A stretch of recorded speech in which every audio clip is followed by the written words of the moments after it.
Hey, good evening, everybody. Thank you for joining us, and welcome to Game Night in the Region on the Region Sports Network, streaming worldwide on YouTube and Facebook. We come to you tonight from Westfield High School as Region Sports Network presents coverage of the 6A, Class 6A Semi-State Championship as the third-ranked Crown Point Bulldogs visit the second-ranked Westfield Shamrocks in the Semi-State Championship round of the 2024 IHSAA State Football Tournament. Michael Brenner here along with my guy Jimmy McCormick. Jimmy, it is great to work with you on a Friday night, and better yet, for a chance to go to Indianapolis, or a little bit down the road here from Westfield, and take on this team to be able to get to Lucas Oil Stadium for a chance at a state championship again. Yeah, no better opportunity than head on out to Westfield, a really tremendous program in 6A football in Indiana. They've done a really nice job over there. Coach Josh Miracle in his first year has the Shamrocks right where they've been under the previous head coaches. I believe Coach Gilbert was his name. Can't think of his first name right now. That's on me for not writing it down. But did a tremendous job and has Westfield rolling. And Coach Josh Miracle stepped right in, and Crown Point gets a nice opportunity to go out there and try to get themselves back to the state championship again. Yeah, this is a rematch of the semi-state matchup from last year. It went 2 overtimes before Crown Point got the victory and got to go to Lucas Oil Stadium to compete for that state championship game against Ben Davis. And Westfield has got a little bit of revenge on their mind, but the Bulldogs are thinking, hey, we've got experience. We were in this game. A lot of us were in this game last year. A lot of the main leaders and contributors, especially on offense, for this Crown Point Bulldog team, and they're thinking, hey, we got a taste of it last year. We definitely want to make our way back to the state championship game. So it's going to be very interesting. You and I were talking as soon as we got here. We were kind of thinking this is kind of the game of the night around the state of Indiana. Yeah, no, this is a big-time, prime-time game. This one and the south half of 6A are both two tremendous matchups, Center Grove and Brownsburg. Really great game that's going on right now, 21-20 ball game in the second quarter. That's been a fun one to watch a little bit here as we were getting ready to go on air. But Crown Point and Westfield right on par with those guys as far as how this matchup is. I think this is about as evenly matched as 6A has been for the entirety of its existence, as far as the North and the South having an equal chance to win a state championship no matter who the representative is. So definitely excited to see this matchup of two new heavyweights here in the north half of Indiana. It's really interesting when you look at the polls here for Class 6A.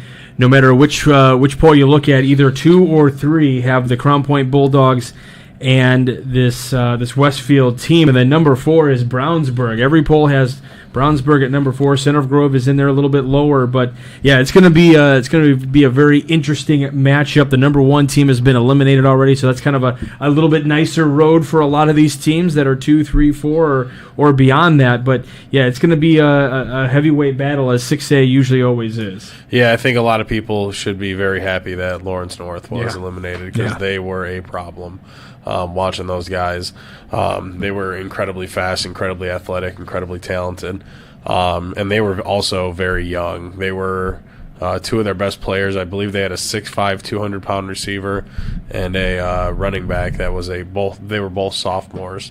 They were both studs. So that was a young team, and 6A is going to continue to be as strong as it's been, for years to come in the following years. And looking forward to seeing Crown Point and Westfield continue that legacy that's kind of been going down here with 6A football. Well, let's take a look at the tail of the tape in this matchup between the Bulldogs and the Westfield Shamrocks, as Justin Cole is going to bring up that graphic that we got made a little bit earlier in the afternoon. And it's going up right there. So that tail of the tape, you see the number of sectional championships. If we were going based on this, you have to give it in favor to the Shamrocks. But Crown Point says, well, we're not going based on just that. Let's take a look at region. Well, maybe not. The Shamrocks got a little bit more success in that territory. And you know what? They'll take their points per game. How about points scored? How about that one? Yeah, no, that's one margin where they win the battle. I think their defensive points allowed, right, is also a little bit lower. You know, obviously the conference that Westfield plays in the Hoosier Crossroads Conference is a very tough conference. Some primetime players in there, including Brownsburg themselves, who Westfield and Brownsburg have already seen each other this year, so they kind of get a tough schedule there compared to Crown Point. No offense to our Duneland Conference, but some of the teams in that Hoosier Crossroads are very, very, very good. Yeah, a lot of loaded teams in a lot of those conferences, especially as you get further and further south here in the state of Indiana. So one of the things that, when you look at that tail of the tape, obviously things look like it would be on the side of the Shamrocks, but here's the thing. History in this particular matter, it has no bearing on this particular game. You're looking at just the kids that are out there in this game here tonight, and the nice thing that Crown Point can say is that a lot of their starters in this game got to play in that game last year. So they've got the experience, they've got the edge a little bit, you could say. I'm sure a lot of the guys from Westfield are still here again this year as well. But at the same time, Crown Point's got to feel good about having their guys in there as too, like in this matchup as well. No, absolutely. Both of them, I think, are very experienced teams. Looking up and down both rosters, they both have seniors on both sides of the ball, like loaded. In the senior class, I want to say Crown Point might have a couple guys on the younger side than Westfield does playing today. But to that instance, like you said, these guys from Crown Point that are younger or juniors, like Trevor Gibbs, are very talented players, very experienced players that excel on both sides of the ball, no matter the situation. As they've already proven, at young ages. Well, let's go ahead and Justin is going to take a look at this. Let's take a look at how this game fared last year between these two teams, and we're going to have our man Justin Cole bring that graphic up. It's about to pop up right about now. Except this time the game is being played at Westfield. This game was in Crown Point last year. Last year the rankings, Crown Point was 4th, Westfield was 5, and CB had that big 17-0 lead, but then it came roaring back for the Shamrocks. A little luck was on their side in a couple of cases, and it went to double overtime. And you see a lot of those guys that were in that matchup. You got Trevor Gibbs, had 8 catches, couple of touchdowns, 74 yards. Look at some other numbers on there as well. Noah Ehrlich, over 200 yards, 4 total touchdowns. That was a really, really good ball game. Westfield, kind of people, I think, thought they had them on the ropes there at the end of regulation when they ended up kicking the extra point to force overtime, and instead of going for 2, which everybody thought that Westfield may have done in that instance, and might not have been the wrong call. Might have been a decision that, Westfield, looking back and playing Captain Hindsight, right, they might want to had tried to do that, but at the same time, they probably liked their chances with overtime with the way they were playing, and then, worked out in Crown Point's favor, and Crown Point took that one. So we're just about 30 seconds away from getting this thing started, and then it'll get started with a Quintel kickoff as the Westfield Shamrocks are making their way out onto the field. A lot of little Americana action going on their side, bringing the American flag out. There's like 9 of them. A lot of flags. There was. And then the Crown Point Bulldogs are going to come out following that. What kind of how big of a difference does it make? Last year the semi-state being held at your own stadium, and now you have to go on the road. You got to go all the way down to Westfield. It's an over 2-hour drive, I would imagine. And, I don't know when they actually made their way there. If it was earlier this afternoon, it could have been yesterday. I'm not sure when they went. But it's got to be a little bit of difference. You have a different crowd advantage going on, I would imagine. I know Crown Point travels very well. Yeah, I would imagine Crown Point took off earlier than some probably would normally think people would. I would imagine they left rather early, got there as early as possible, got kind of settled in. Just to kind of get those like off the bus kind of jitters out of the way. That way you get to move around a little bit and you're not just coming cold right off the bus. Yeah, I have a feeling that's why he I would assume that in some capacity they were able to agree on the 8 p.m. Eastern kickoff, which is 7 o'clock our time. So standard for us here in Northwest Indiana, but not standard for those folks in the Westfield area near Indy and anybody on the Eastern time zone here in Indiana to be playing games at 8 p.m. Eastern. Yeah, it's got a little bit of a late night over there, but well, stay up and watch some good football over there on the Eastern time zone. I'm sure they're not too upset about it, but we'll deal with it. And if you're wondering where video would be, well, we don't have the rights to that video, unfortunately. The IHSAA takes care of all the exclusive video rights once we hit semi-state, and that's pretty much in all the sports. As we got the handshakes at midfield, we're waiting to see which direction we're going to be going. I wasn't paying attention. Did they already flip the coin? I think they're about to do it right now. They already probably went to their sides because they did the coin toss probably beforehand. Okay. So they'll do it probably for show here, and then we'll see who has the ball going. I guess they do the flip kind of in private? Yeah, they'll do it like half an hour. We always kind of know about half an hour before the game. Okay. Yeah. So we get a chance to kind of prepare for that. Interesting. I didn't realize that. Okay. Crown Point won the toss, deferred.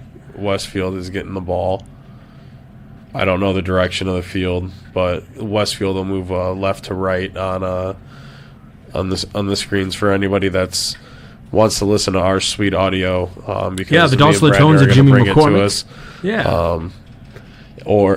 If you're doing that and watching the game in silent, with the little Westfield will be moving left to right on the screen. Crown Point right to left.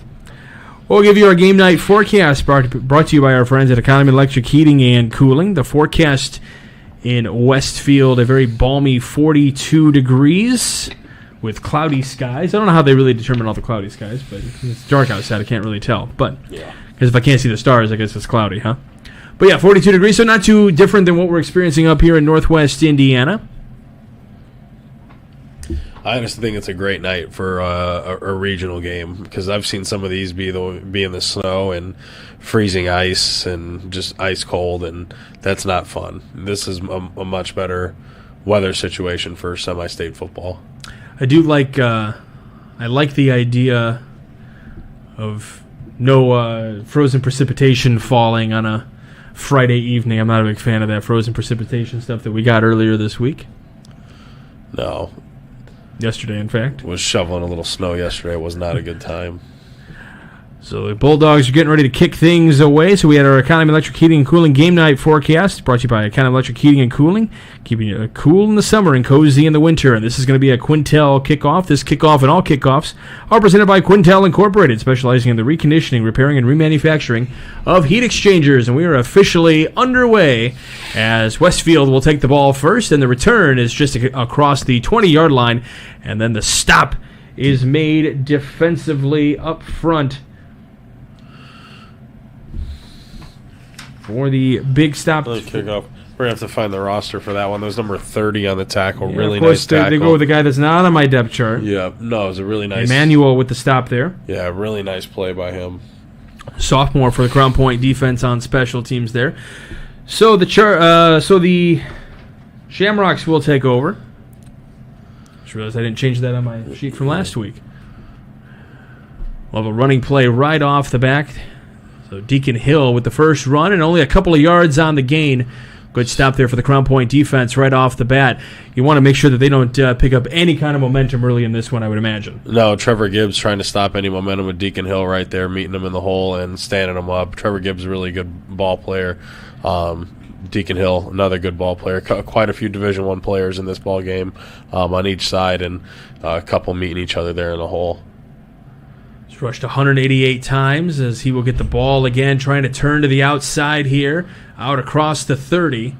So just a couple of yards here. It was 2nd down and 7, so it'll be 3rd down and about a handful. But 188 yards rushing. 188 rushes for a little over 1,200 yards, 15 touchdowns on the year. That was a really nice run. Really nice run by them. Really good job by the receivers of Westfield blocking on the perimeter there. So they picked up more yards than I thought, so it'll be 3rd down and 2 about. Yeah, it looks about 3rd and 2 looks about right? Maybe 1.5. They got it at 3rd and 1. Very precise measurements here at the Region Sports Network. Yeah. Melvin looking to throws out to his left. He's looking for his receiver, and he's got it caught out across midfield at about the 45-yard line. That's Bo Braun, who comes up with that catch, his 26th catch of the year, 350 yards on the season coming in. Yeah, heck of a throw and catch. Really nice throw there by Carson Melvin, connecting with Bo Braun there on that. On the connection. Carson averages about 66% of the completions for the year and over 1,600 yards. Now another run for King from the 45. He's got more room to run this time, and he's taken out across the 35-yard line, so he'll pick up another Four Seasons mechanical first down, and he signals that himself. Really good job on the read there by quarterback Carson Melvin, pulling it and taking it himself there for the first down. So what have you seen as kind of a guy who kind of scouts, other teams to see how to do things offensively? What kind of holes do you see in this Crown Point defense that Westfield is trying to exploit here early on in this game? They're doing a real nice job of getting their guys the ball in space. That's not a really great play there to ask me that on, but they've done a really good job so far of in the run game. They've gotten good angles and created good angles for their guys to make it easier on their offensive line against a tough defensive front. Gotten their guys to be able to run in space a little bit. They attacked him in the passing game already. They kind of picked out a spot where they thought they could hit him on that corner route, and they found a guy kind of open, but a really nice ball there by Melvin made it look way more open than the kid was. So they're already trying to attack him in different areas that people would like to attack Crown Point, especially through the air like they are right now. Carson looking for a throw here. He finds his receiver again. That's Braun. And this time it's going to be just shy of the first down, but he was looking to his right and got to his... he's looking to his left and got to his left right away. Again, the Shamrocks are coming left to right on the field, and they are moving here. 3rd down and 2 yet again. Crown Point needs a stop big time. Turn for King on the right side. Looks like he's probably going to be right at that first down marker. So another Four Seasons mechanical first down according to the officials. No, another nice job there on just a simple power play, which you can run effectively on Crown Point. You just have to be able to block them up front, take care of their 3-down linemen, get some bodies on Trevor Gibbs and the linebackers and Simborski, and give yourselves a chance. Here they go again. Yeah, this time on the left side, cutting back to the middle. Only a couple of yards on the pickup for Deacon King, 6'1", 200 pounds, and junior. Pretty good offensive line here for the Shamrocks. You've got 6'5", 280, 6'3", 280, 6', 275, 6'6", 315, and 6'5", 280 from left to right. And then you've got a tight end, 6'3", 210. So pretty good size on that offensive line right there. Yeah, you can see it on the screen here as well. Westfield very big up front, doing a nice job so far, moving bodies and resetting the line of scrimmage on Crown Point. Throwing towards the end zone, it is deflected. Really nice Parker job. Knott was the intended target. It looked like maybe Andy Parent was the one that was trying to block that one up. Yeah, really nice job there by Parent and coverage, being in the right spot, having an opportunity to make a play on the ball, forcing a Westfield third and medium with the 3rd and 7 here, as opposed to giving them what would look like it would have been another Shamrock first down. Griffin Van Tischelt in the area as well. So 3rd and 7, so a little bit longer this time for the Shamrocks. Just over 8 minutes left to go in the first quarter. Ball is dropped, and it's on the ground, and it's picked up by the Bulldogs. Oh, it's a big-time forced turnover there. Or is it a giveaway? It was on a handoff. They dropped it on the handoff. Quarterback was looking to pull it, and he lost it on the exchange between Melvin and Deacon King. Cole Emanuelson was the one who fell on it and was able to pick it up. The 6', 285 senior defensive end. That's a big-time start for the Bulldogs. If you're a Bulldogs fan, you got to love that start. the Shamrocks were driving, and then all of a sudden you get a good, just a mistake. And this is, we talked, I had the Crown Point game last week as well. You got to capitalize on mistakes, and if they're going to give them to you, you got to do something with them. Yeah, now Crown Point gets their chance to go run a drive down the field. Ehrlich looking to throw his first passes out to the edge, looking for Gibbs, and it's going to be incomplete. So they start the drive at the 30-yard line. So it'll be 2nd and 10 coming up here. So for the Bulldogs, you have Noah Ehrlich in at quarterback, Larry Ellison, the running back, Oscar Biasi, Lucas Zimborski, Jacob Soley at the halfback position, but your other wide receivers, Caden Smith, Logan Urbanik, and then at the tight end, Trevor Gibbs. The offensive line, Austin Rivera, Tony Brooks, Anthony Atwood, Austin Reading, Nolan Cicero. Your offensive line from left to right, the 5 best friends of a quarterback. Yeah, it's a really good group to protect you, too. Noah gets protected by a really good crew of guys. Gibbs in motion. Looks like he's looking to run the ball a little bit. Ehrlich going to keep it. He's going to get tackled in the backfield out past the 20. So that is a big loss for the Bulldogs, trying to do a little bit of trickery. And last week it was all about Larry Ellison. This week so far, Ehrlich involved in the first 2 plays, and now they're going backwards. Yeah, Westfield did a really good job there, being in the right spot. It looked like something triggered those linebackers to kind of fly over to the right side and meet Ehrlich right around the edge to get that play for a tackle for loss. So they've already got, they're back to the 13. So I said the 30 before, but they started it at the 20, so a loss of 3 on the play. Ehrlich rolling out to his right, throws ahead, passes intercepted. Intercepted by the Shamrocks, turning back to the left, out to the 20, 15, 10, and tackled just shy of the 5-yard line. The interception made by Cato June, the 5'10", 180 senior, his first interception of the season. Yeah, Noah trying to make something out of nothing there on that smash concept, trying to force the corner route, and Cato June kind of sits underneath that, makes a really nice play on the ball, and returns the interception down inside the 10-yard line. So Westfield makes a mistake, and now Crown Point makes a big mistake. So at least for Westfield, their mistake was, trying to get, they were deep in Crown Point territory, and now Crown Point makes one deep in their own territory. This now puts it at, I think they're like the 5 or 6 yard line. Yeah, it looks like a first and goal at the 6. Yep, first and goal here for the Shamrocks. So back into the position. King gets it, trying to turn the edge, gets inside the 5, out to the right side. Not a bad first down play for the Crown Point defense. Sure, they would have liked being able to get a 1-yard gain there instead of 3, but it was a really nice job being in the right spot again. They're so well coached on the defensive end. Offensively, obviously, as well. Not trying to love one more side of their staff more than the other, but they're very well coached. Melvin keeps and runs towards the end zone. It looks like he's going to be in. Or just short.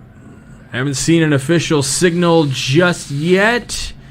Everybody on the Shamrocks is saying touchdown, but he might have been short, but he looks like he... And they do put a touchdown up on the board, yeah, so it is 6-0 Westfield. That was the run for Melvin. That was close. Not one worth arguing, but looks like a Westfield touchdown and capitalizing off of the Crown Point mistake. Owen Wright on to kick the extra point. 6:30 left in the opening quarter. It is up, and it is good. So 7-0 Shamrocks here in the first. You're watching Game Night of the Region Sports Network, the only game in town. This box is small, like Pet Supplies Plus. This one is large, like a big box store. In each, Stu, hi Stu, has carefully hidden a toy. Question is, which dog will find it first?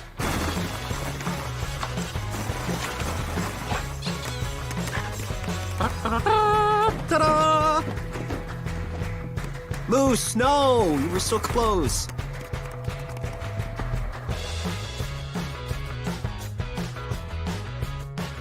For over 50 years, family-owned Bud Agency in Hobart has been providing needed services to families of Northwest Indiana. Since opening their doors in Hobart in 1967, Bud Agency has been providing sound advice to their clients. When you stop in, Dave, Bob, and Mike, along with a friendly and skilled staff, will treat you with personal attention.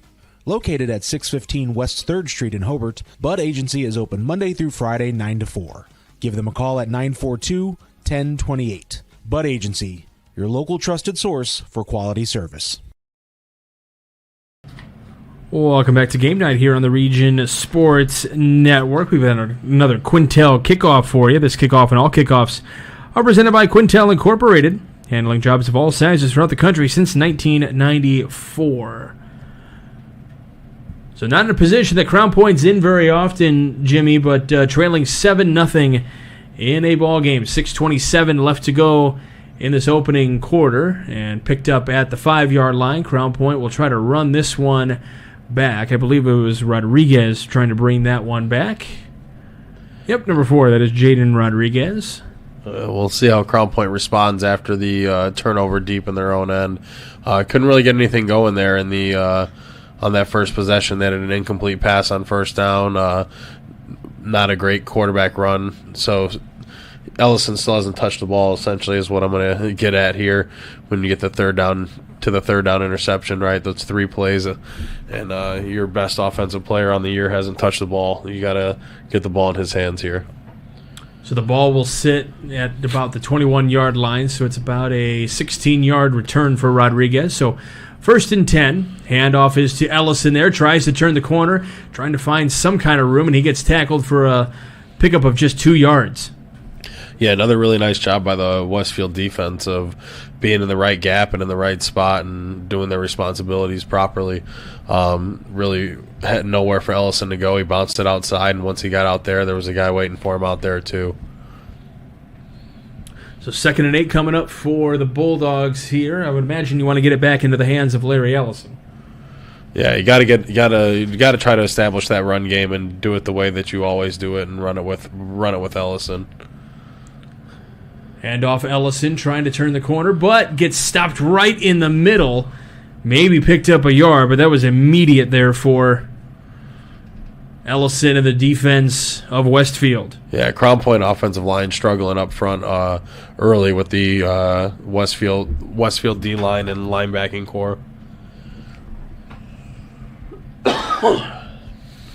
So how quickly if you're Coach Bazia and staff, are you able to kind of dissect what issues you need to get through here?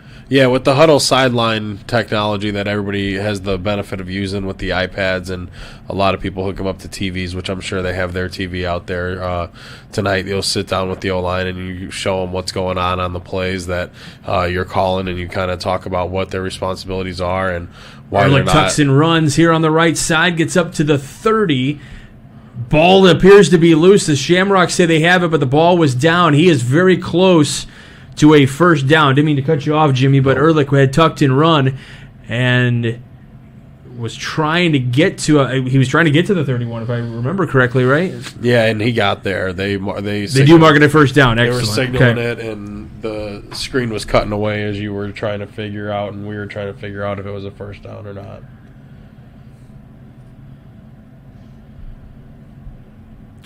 So first, Four Seasons mechanical first down here for the Bulldogs.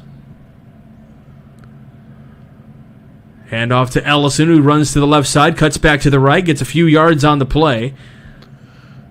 There's a nice run. That's a nice run to get you some momentum going on your side and kind of help out that offensive line a little bit. Nice block by Gibbs there to create that hole there on that left side. Yeah, it helps their play-action passing game as well to kind of get that going, to be able to get the run game going. If you don't have a run game, you can't really get that play-action passing game going. They tried to get them early, knowing that Westfield's going to come out and try to stop them in the run, which was, I think, a good play call by Coach Bazia and his staff to try to go with that play action. Gibbs on first down just didn't work out. Ehrlich avoiding the pressure here, now rolling out to his left. He's going to run a little bit, and he's going to get that first down out across the 40. He only needed 2, and he picked up a couple of extra. Yeah, really nice job creating as the pocket kind of collapsed on him. Didn't really have much of anywhere to go, and was able to make a play with his feet and get a first down. So at the 44-yard line now for the Bulldogs as they get their signals from the other side. About 3:33. Threes are wild, and that's on that time there.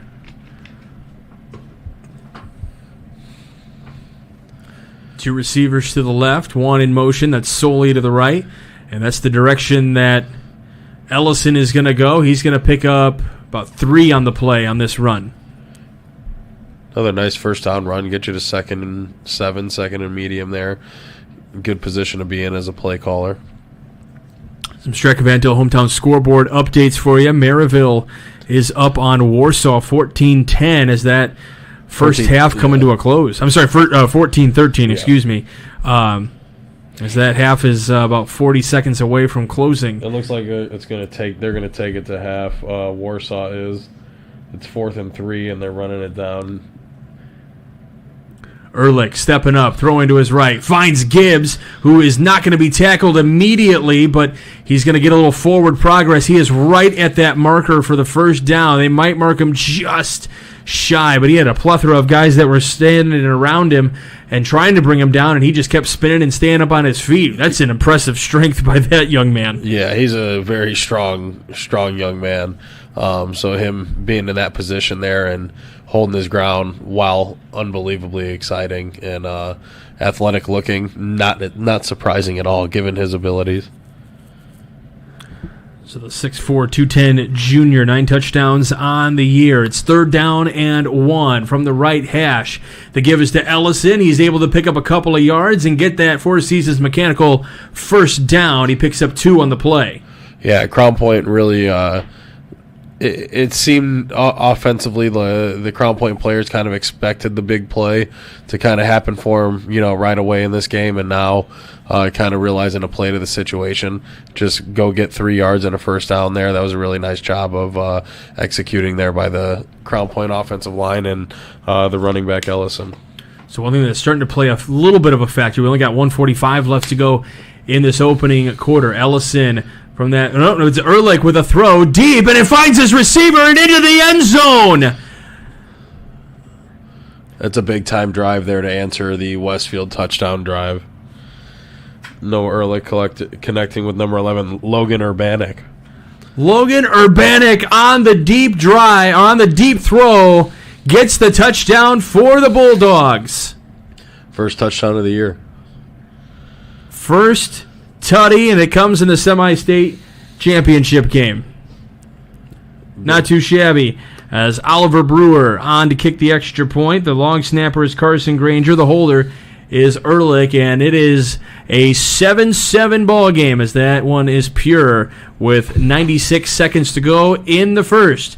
You're watching Game 9 on the Region Sports Network, the only game in town. Certified financial planner Tim O'Brien is your Edward Jones financial advisor. Financial investments are very important, but so are the investments of time, patience, and encouragement our young athletes receive from their coaches, teachers, and mentors. That's why financial advisor Tim O'Brien is a proud supporter of Hobart football on the Region Sports Network. Call 219-947-8208 or stop by his office at 1455 South Lake Park Avenue across from St. Mary's Hospital for all your investment needs. Go Brickies! Edward Jones, making sense of investing, member SIPC. Bring the whole family together for a warm, delicious meal this holiday season. Streck-Van-Til has everything you'll need to satisfy their cravings. Just in time for Thanksgiving, we are carrying an incredible variety of fresh, frozen, organic, and even locally farmed whole turkeys that will truly make your mouth water. With meat so tender and juicy, this will be a meal they won't forget. Life made simple, meals made easy. It's a Streck-Van-Til thing. Welcome back to Game Night here on the Region Sports Network. 7-7 game, Crown Point and Westfield. We imagined it would be a good game, and it has been so far with 96 seconds left to go in the first quarter. Quintel kickoff here for you as Westfield will get the ball again, and here comes the smothering special teams defense for the Bulldogs to rep down the Shamrock at about the 27-yard line. So that's where the Shamrocks will take over as we start to round out this first quarter. But Logan Urbanek getting the first touchdown of the night, his first touchdown of the season, and it came from a long range. Yeah, I believe somewhere between, I believe it was close to a 40-yard touchdown. we got a little excited watching it all unfold there, and the camera work kind of threw us off. But about a 40-yard touchdown throw and catch from Urbanek to get Crown Point right back into the ball game. So Melvin looking to throw, and there's some room on the sideline there to run as the catch is made by the tight end for the Shamrocks. That's going to be number 85, Nick Farrow. And he'll pick up a couple yards after the catch as well. So now up to the 43-yard line. So another Four Seasons Mechanical first down. So Crown Point really wants to keep Westfield off the board here the rest of this first quarter. No, absolutely. Got to stop him through the air and on the ground. This is good coverage so far by Crown Point. Carson looking to throw and somehow finding it to his other tight end, Preston Pacala. 18 catches, 279 yards on the year for Pacala, and he catches it right at midfield before he comes out of bounds. That was a really good throw and catch. That was a nice job in coverage there by Logan Rodriguez. He lost him there at the end for a second, but a really nice job turning and running there as a linebacker.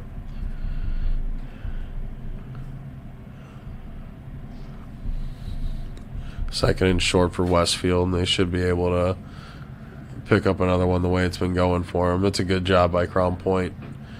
Keep it to third and short. Yeah, third down now. It's going to be, looks like 3rd down and 2 here as we get to the final 60 seconds of this opening quarter.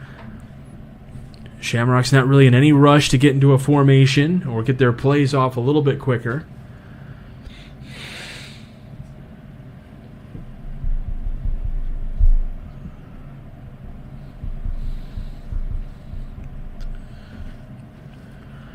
So 4 receivers to the left side of Melvin in kind of a diamond formation. He's looking to his left. It's going to be a lateral, and it's going to be a stop. Well, he didn't get tackled, but he's going to get tackled eventually. Broke a couple of tackles. The catch was made for the Shamrocks. The success Westfield's had running the ball so far, I don't know if that's the route I would have taken if I was calling plays for the Shamrocks. Brock Parker was the receiver who caught that one. That's going to be the final 10 seconds here of this first quarter. So, at the end of 1, we are all knotted up at 7. So, if you're talking about a boxing match and blow for blow, we're about even at this one after round 1. Yes, we are. 2 heavyweights going at it. Have, as you said, exchanged heavy blows, and it's 7-7. Looks like Westfield should be punting it away. Would be a bad spot to turn it over if you don't get the first down here, so I would assume they're going to try to punt and pin Crown Point in deep and make them go the distance. So we're going to step aside for just a moment. You're watching Game Night of the Region Sports Network, the only game in town. Thinking about what to do after high school? Consider a career with Boilermakers Local 374. As a Boilermaker apprentice, you'll earn while you learn. We offer excellent wages and benefits, and as part of our no-cost hands-on apprenticeship program, you'll learn from the best in state-of-the-art training centers and on the job. Become a union Boilermaker and get on your way to a great career. Find out more, visit www.local374.org or call 219-845-1000. Can't wait for summer, but dreading the heat because your old AC let you down? Don't sweat it out this summer. Call Economy Electric Heating and Cooling. The professionals there can fix you up. Install a central air unit that'll last for years. Your family deserves to stay comfortable. And with a 24/7 emergency service, comfort is just a phone call away. Give them a call at 219-923-4441 or check them out on the web at 4ajobdoneright.com.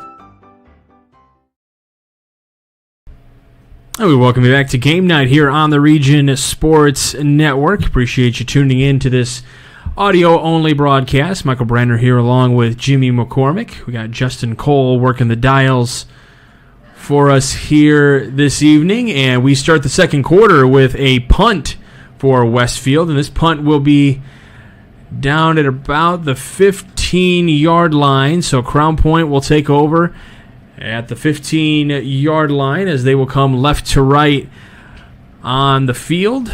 And we're all knotted up, as we mentioned, at 7. Couple of touchdowns, a 4-yard run for Melvin, and then a 40-plus yard completion from Ehrlich to Urbanik for the Crown Point touchdown. That one had a little bit more dramatic flair to it than a 4-yard touchdown run, that's for sure. No, it definitely did. It was kind of caught us off guard there with the play action, did a really nice job, and connected on the big touchdown throw and catch. I think the defense is a little surprised the offense is out there. The defense still trying to get into position. The offense has settled in. And it's going to be a pass to Soley out across the 20-yard line here. Yeah, I think the Crown Point offense almost caught Westfield napping a little bit there. They were making some substitutions, and then all of a sudden they turned around. They're like, oh, they're at the line. Yeah, they do a good job of how they kind of hide what they're going to get in, run out their subs, and then get lined up and run their plays. So it should be about 2nd down and 5 here for the Bulldogs. Jacob Soley had that last catch. He had 28 catches on the year for 487 yards.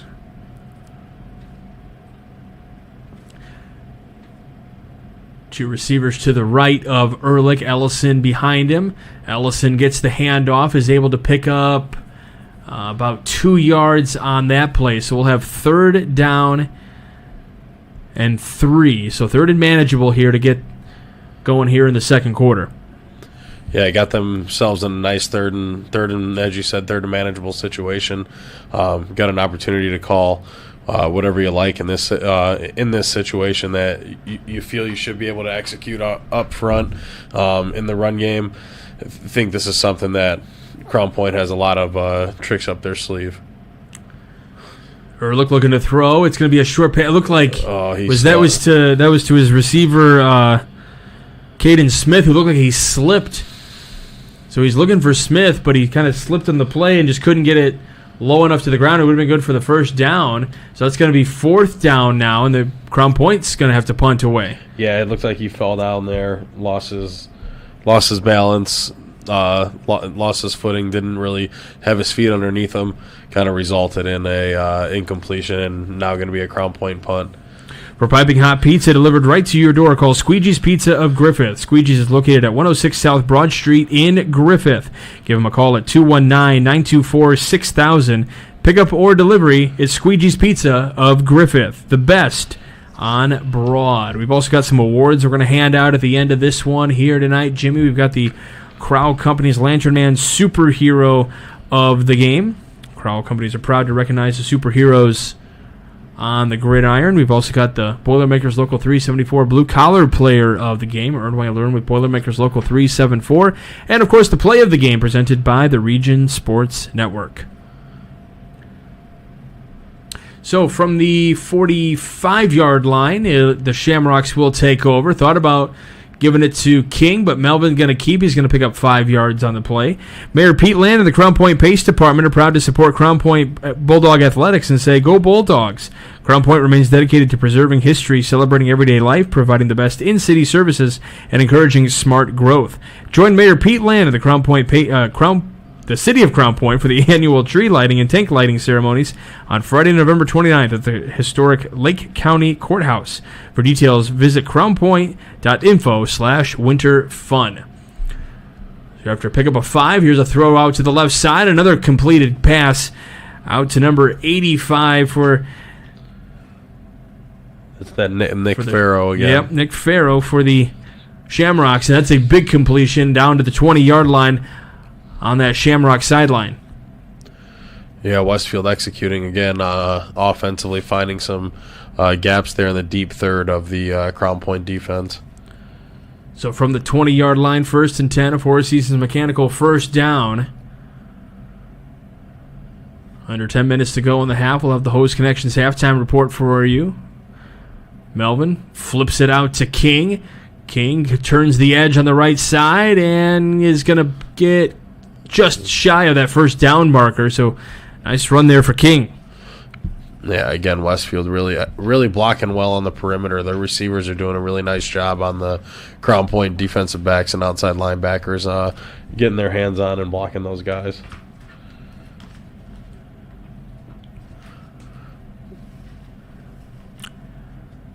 Let's see what Westfield has. So second down and 1. Second and 1, it looks like. Gives to King, tries to turn the edge, can't get there, so they prevent a Four Seasons Mechanical first down. And there on the stop was Lucas Zamborski. Yeah, really nice job there on the read and reaction by Zamborski to get the tackle for loss there. Big-time play on second and short. That'll be his 5th tackle for loss of the season. And now it's 3rd down and 4.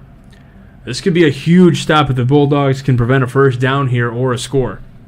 Yeah, it'd be a big-time stop if they can force Westfield to maybe kick a field goal here as opposed to getting 6 points after the giving them a short field after a punt on the 3-and-out.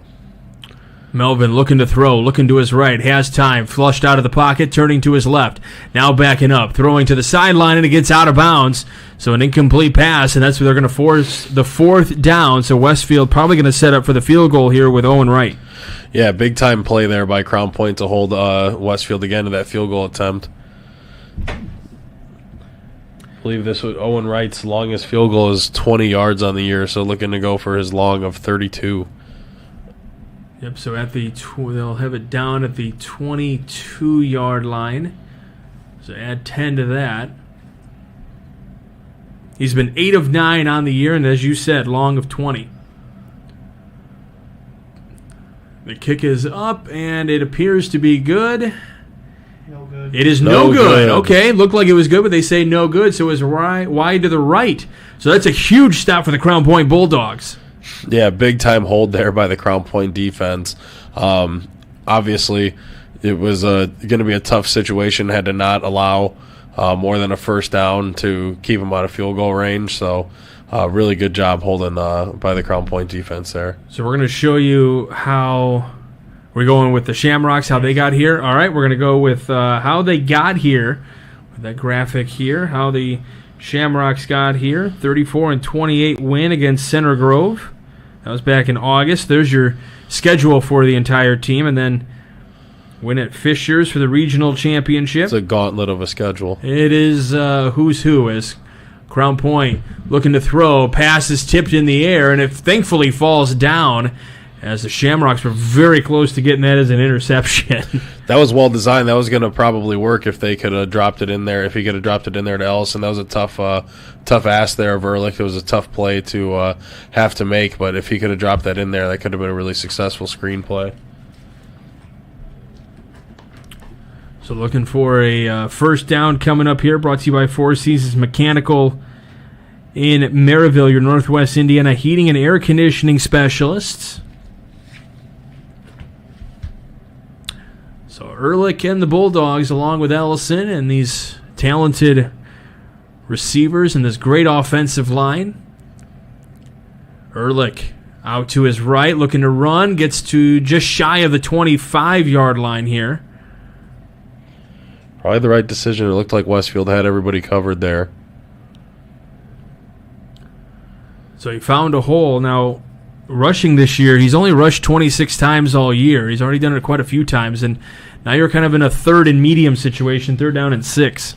Yeah, not afraid to run it. You know, he's a kid that is definitely willing to run the ball, and not something they're afraid to do with him. But that was a kind of a situation where he kind of had to run and made a good effort. So trying to get to the 30. The handoff is to Ellison. Ellison trying to turn the corner, and he's going to be stopped on the Shamrock sideline past the 20-yard line. So it's a big loss for the Bulldogs. They just came in. There was a lot of pressure coming at him right away. Boy, who was that? Number 95 on the defense. That's Samuel Poria. Yeah, he's a good ball player. That's his 8.5 tackle for loss on the year. Over 58 tackles now in the season.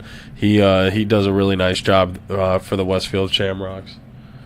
So I wouldn't be surprised if he's one of the 8 Division I guys on their roster. So Crown Point having to punt away with Oliver Brewer. And that punt will take a nice roll all the way inside the 35-yard line. So that punt is taken at the 33-yard line. That's quite a kick for Oliver Brewer there. It actually took a bounce towards the towards the sideline and then bounced back towards the field. It was a nice bounce. Yeah, it was big time bounce and roll there for Crown Point. All right, let's take a look at how the Crown Point Bulldogs got here. Their undefeated streak here in 2024. Take a look at their schedule. Now as the Shamrocks take over here. They just missed a field goal for another chance to take the lead, and they hand off to their running back, King. But, you talk about, I wouldn't say it's a gauntlet, but it's definitely, when you talk about the scores for this Crown Point team on the scoreboard here, it is just a rout every single week. Listen, you got to play who's on your schedule, and you got to beat who's on your schedule, and Crown Point did that, every game up until this point. So they're as battle-tested as they can possibly be for this game. Last week was their first, as you can say, a close four-quarter ball game, but they had to battle for all four of those quarters. Wide open down the middle of the field, and this is going to be taken into the end zone for a Shamrock touchdown. Bo Braun for a big touchdown for Westfield.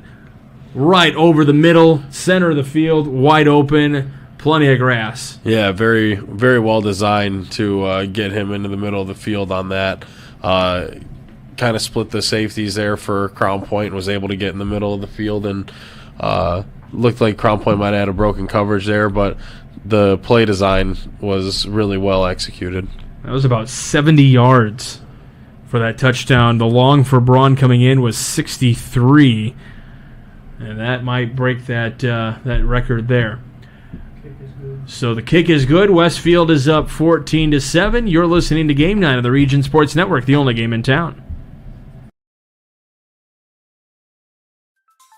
Tech Checking Plus from Tech Credit Union offers everything you'd expect from a checking account. Plus, you'll earn one of their best dividend rates for maintaining a higher account balance. Currently, 4.85% annual percentage yield. No need to choose between easy access to funds or earning a better dividend. Tech Checking Plus gives you both. Visit techcu.org, contact any branch, or call 800-276-8324 to learn more. Tech Credit Union is federally insured by the NCUA. Rates may change without notice. I'm Tim O'Brien, former Hobart Bricky and Northwestern Wildcat quarterback. When I was playing, I always wanted to be prepared for the unexpected, planning for what might come next. As a certified financial planner with Edward Jones Investments here in Hobart, I pass on that same philosophy to my clients. Planning for the future is important. The same goes for advertising. I plan ahead and turn to the Region Sports Network because they get the job done for me. And I, therefore, put my trust in them, knowing they are the only game in town. And go Brickies! Welcome back to Game Night here on the Region Sports Network. Michael Brander here along with Jimmy McCormick as Westfield has just taken the lead 14-7. Some other scores from around Northwest Indiana. Adams Central is up 14-3 on Andrean. That is in the second quarter. And then Maryville was up 14-13 at last look. They're coming out of the half against Warsaw, and the Crown Point Bulldogs will take over here 6:25, trying to get a return here with Rodriguez out across the 20. So he'll take over with the Bulldogs at about the 24-yard line, trying to get something going. They've had a couple 3-and-outs, need to get a little momentum change here. Yeah, Crown Point's got to get that offense going again. Other than the one touchdown drive that they did have, the Westfield defense has done a real good job of slowing down this high-powered Crown Point offense. The defensive line for Westfield's done a really nice job of creating problems for the Crown Point offensive line, which is probably a challenge for them that they haven't come across yet. So 6:19 to go. The snap to Ehrlich, the give to Ellison. Some room on the right side. Trying to pick up some yardage. He is taken down at the 30-yard line. So a nice pickup for Ellison there. Yeah, really nice job there on the power play. A classic of the Crown Point offense. About 6 yards on the play, I'd say. Got him in second and short. Trying to get to the 34-yard line. They got 4 yards to go here on second down. Ehrlich looking to his left. He runs to his left, looking for a receiver to get open. He's going to try to run, and he's going to be taken out of bounds just shy in front of his own sideline there. Gain a yard or two. Oh, they marked it at the 31. I thought he got a little farther than that. Yeah, same. I thought he got at least That's another kind of yard a or two. Stinky spot. So he picked up 2 yards on the play, it looks like. Oh, actually just the 1 because they were on the 30, right? Yeah. So 3rd and 3. Yeah, I thought he got at least to the 32, 33, but what do I know? Let's see what Crown Point's got dialed up. Looks like a run. It's going to be a run for Ehrlich. He's going to push his way out across the 35, and it's a Four Seasons mechanical first down for the Bulldogs. Move those chains. Yep, looks like they got something cooking again on the offense up front. That was a good job by the offensive line. Good play call there on 3rd and 3 to let Ehrlich take it himself, get the first down. Does it ever creep in your mind as a team, like when you're used to, I mean, you saw the how they got here graphic, I mean, just blowing teams out left and right. When you're finally kind of punched in the mouth early on in a game, and you're like, whoa, wait a minute, how's this gonna play out? As Ehrlich throws across the middle and the pass is dropped by Soley on the run. It looked like he had nothing but green grass ahead of him. Could have been a nice touchdown, but threw it behind Soley a little bit. Yeah, if not a touchdown, at least a very big gain. That would have been a really nice play there for Crown Point on 1st and 10. A really nice decision and play call there by the Crown Point offensive coordinator there and play caller between Coach Bazia and Joe O'Connell. 2 receivers to the right. Ehrlich is going to tuck and run, and he gets taken down. Loss of a yard, it looks like. So it'll be 3rd down and 11 here. So it looked like a drive that was starting to go, and it's getting stalled here at the moment. Yeah, that was a really nice play there by number 34, Alex Arambles on the Westfield defense. That looked like his 7.5 sack on the year. So Crown at the 35. An unfamiliar 3rd and long.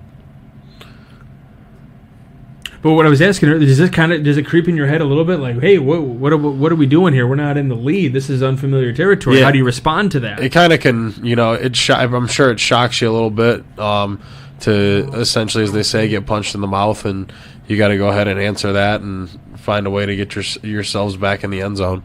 So we've got a timeout taken. We're going to keep it right here. Don't forget to visit regionsports.com, Facebook/RegionSportsNation, and Instagram for this week's Powering Indiana Peak Performers, presented by Nika IBEW, Powering Indiana of Lake County, the region's most trusted electricians.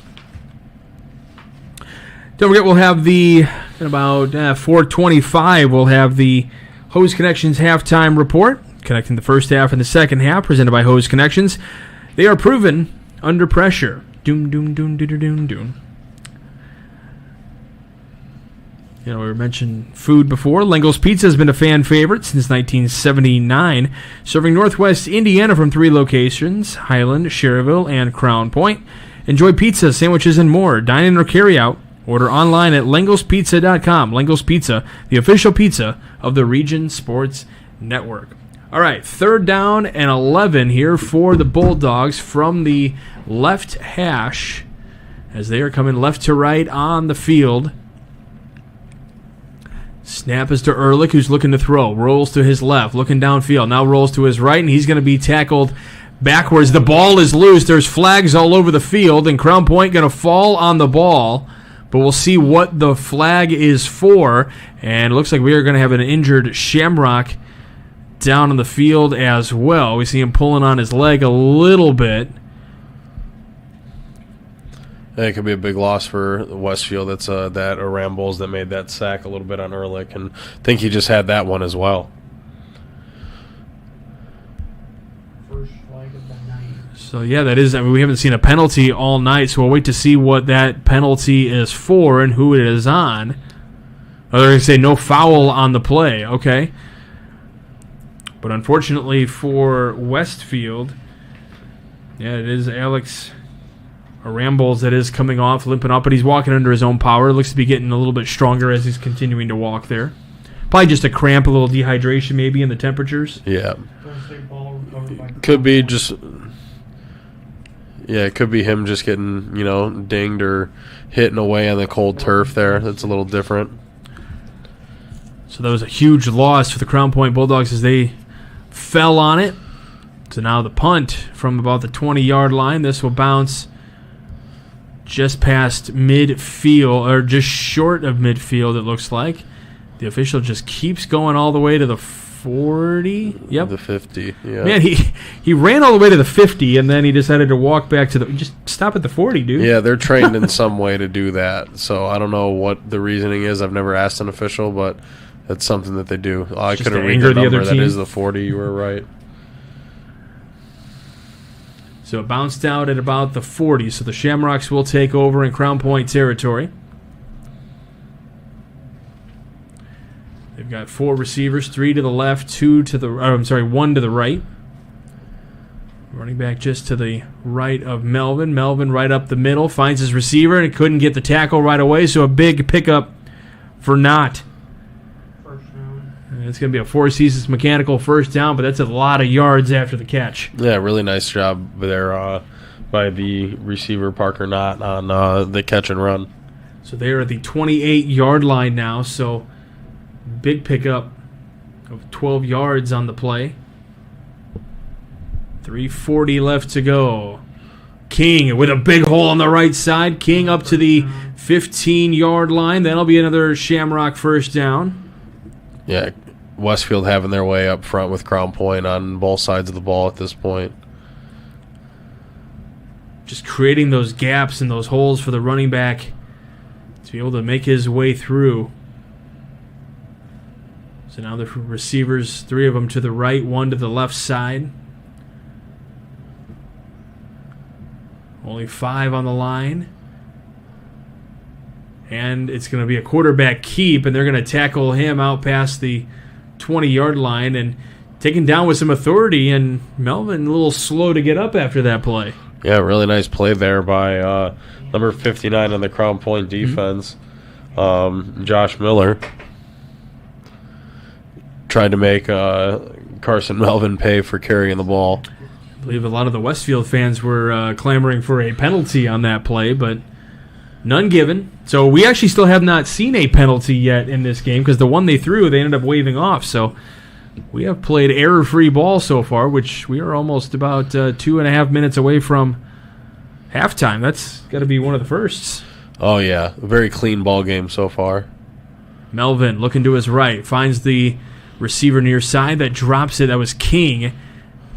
It was 2nd and 15 on the play after the sack by Crown Point.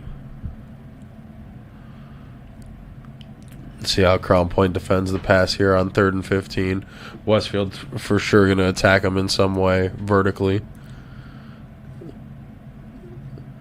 Probably don't like their chances of kicking a 40-yarder with the guy that just missed a 32. So are you? If it's you here, are you looking for? You're not looking for the end. Are you looking for the first down sticks right here? Right Yeah, you could probably get half of it. If you're not trusting your kicker, you could try to get half of it. Going with a They run ran for it. King, and King is going to run right into the end zone for the touchdown. Unbelievable. He almost looked untouched. Yeah, no, that was the play call right there to try to get half of it. He just ended up getting all of it. 20-yard run for Deacon King.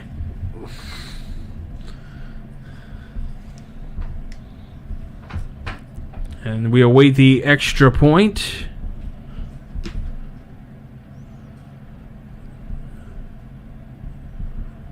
And it is up, and it is good. So 21-7 your score with 2:18 to go in the first half. You're listening to Game Night of the Region Sports Network, the only game in town.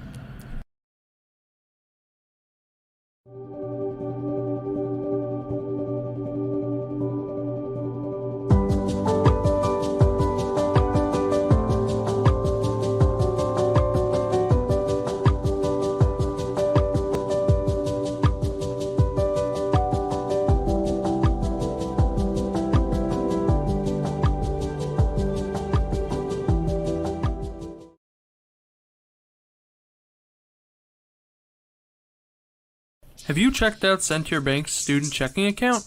This no-fee checking account is perfect for students and teens ages 14 to 24 and comes with all the features you need to succeed. such as a debit card, digital banking, and automatic deposit. Send to Your Bank can help you start establishing good spending habits today for your better tomorrow. For more information, visit sendtier.com/student-checking or visit your local branch. If you are under the age of 18, your parent or guardian must also sign on the Send to Your student checking account. At the age of 25, your account will automatically convert to the Send to Your checking account. You must deposit $25 to open this account. This account is not eligible for overdraft advantage. Member FDIC.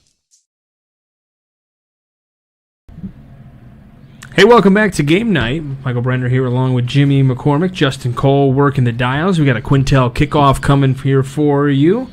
Quintel Incorporated, specializing in the reconditioning, repairing, and remanufacturing of heat exchangers. Westfield up 21-7 here with 2:18 to go in the opening half. So Westfield will kick it away to Crown Point. You got to feel in these next 2 minutes, Crown Point definitely needs a score. Yeah, if not a score, you need to have a positive drive here. It's a short kick here, and they're going to be stopped at about the 24-yard line. That time it was not Rodriguez with that one. The return was by Corey Wright. He picked it up at about the 20-yard line, and he was able to pick up a few here. So they'll start at the 24. Got to get some momentum going on their side. So you're definitely going into the two-minute offense drill here, right? Yeah, we got to see what they have cooked up to move the ball down the field in the passing game. Westfield's done a good job of defending them in the run and the pass, so let's see what Crown Point's got cooked up here. Ellison out across the 25. They do mark the ball at the 25, by the way, so he's going to get stopped at about the 28. So it's about 3 yards on the pickup, and we do have the clock stalled. I did not see who called. Westfield timeout. So we're going to take it with them. You are listening to Game Night of the Region Sports Network, the only game in town.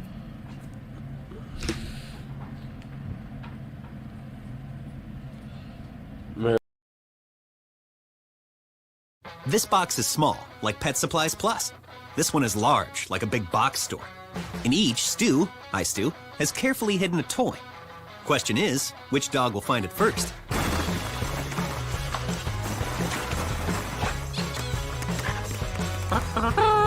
Ta-da!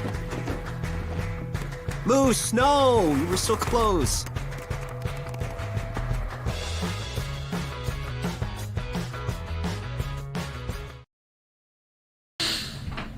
Mayor Pete Land and the Crown Point Pace Department are proud to support Crown Point Bulldog Athletics and say, "Go Bulldogs!"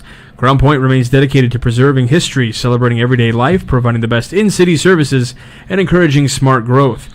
Join Mayor Pete Land and the city of Crown Point for the annual tree and tank lighting ceremonies on Friday, November 29th at the historic Lake County Courthouse. For details, visit crownpoint.info/winterfun. Crown Point takes over here. Ehrlich is going to run out across the 30. It was 2nd and 8. So they're going to be just a couple yards shy. So 3rd down and manageable here for the Bulldogs. They mark them at about the 32. So it's 3rd down and 3 coming up here just under 2 minutes. We have another timeout taken, it appears. Yeah, Westfield trying to get themselves one more possession if Crown Point can't get the first down. All right, let's see here. We've talked about the Indiana Peak performers. We've talked about our awards. We've gone through all of our graphics that we've got. We can put them up again at some point here. But we know that Westfield has used both of their timeouts here for the half. But we will have that Host Connections halftime report for you in about... we can show the tail of the tape again. There we go. In just about 2-ish minutes or something, or just under 2 minutes here. 152. There's your tail of the tape. A lot of success for this Westfield team in a very tough Hoosier Crossroads conference.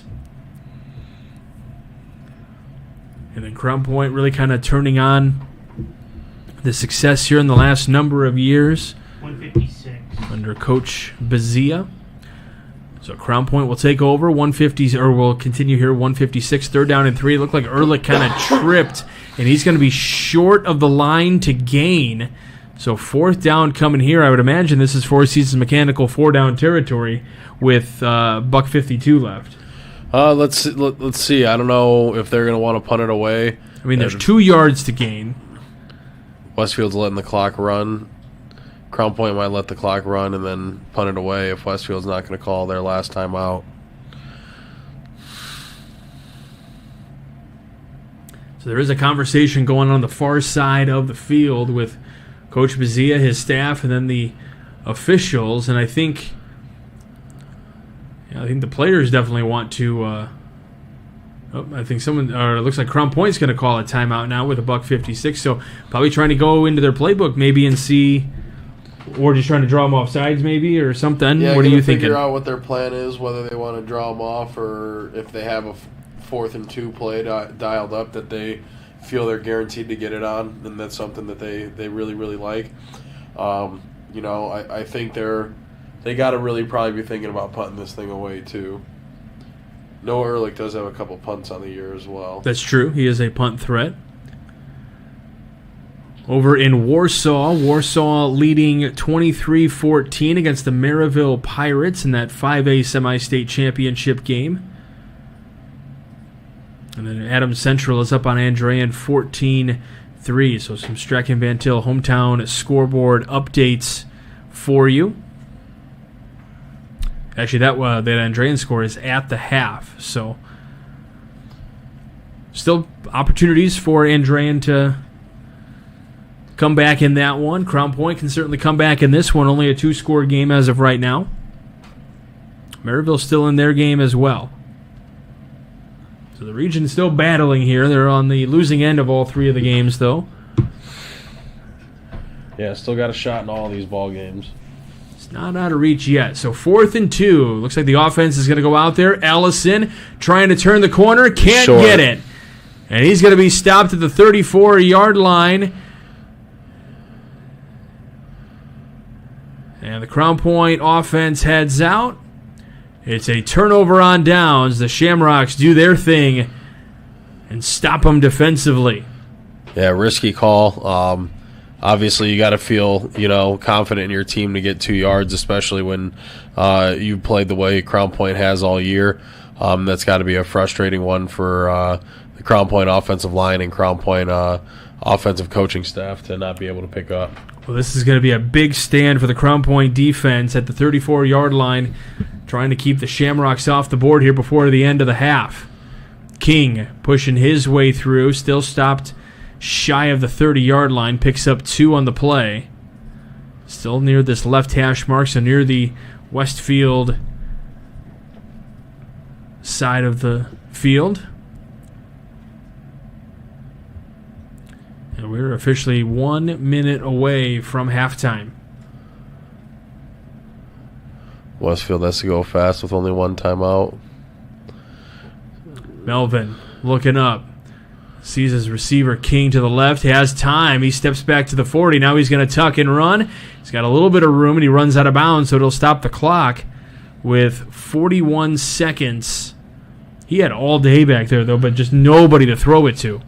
Yeah, really good job by Crown Point in coverage, which is something that folks kind of thought they'd be worried about, heading into this one. But the Crown Point secondary's done a pretty nice job here tonight. So up to the 26-yard line for Westfield. And there was no timeout taken, so Westfield still has that timeout in their pocket here for the first half. Hand off to King. Interesting play here. Oh, and a nice tackle for Crown Point. Number 59. That's Josh Miller. Quite a few TFLs for himself on the year. And I believe that'll be number 12 for him. And they are with about 15 seconds left. Are they wanting to just kick a field goal here? It looks like they're going to run it down, maybe call a timeout, and then throw a Hail Mary and give it a crack at that. Timeout taken with 2 points. To the batter, they're going to kick the field goal. Sorry to interrupt. No, you're fine. So the ball at the 27-yard line. Timeout taken by Westfield. Again, we're going to have the Host Connections halftime report. I think we also have the Commissioner's Corner to play during the halftime as well. I know you're all eagerly anticipating a word from the IHSAA Commissioner.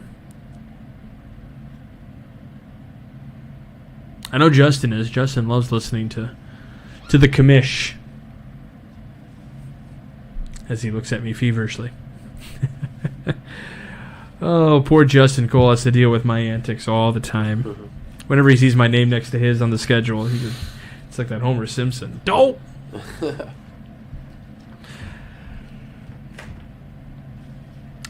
Don't forget the conclusion of this one. We got awards we're going to hand out. We've got the Crowd Company's Lantern Man Superhero of the Game.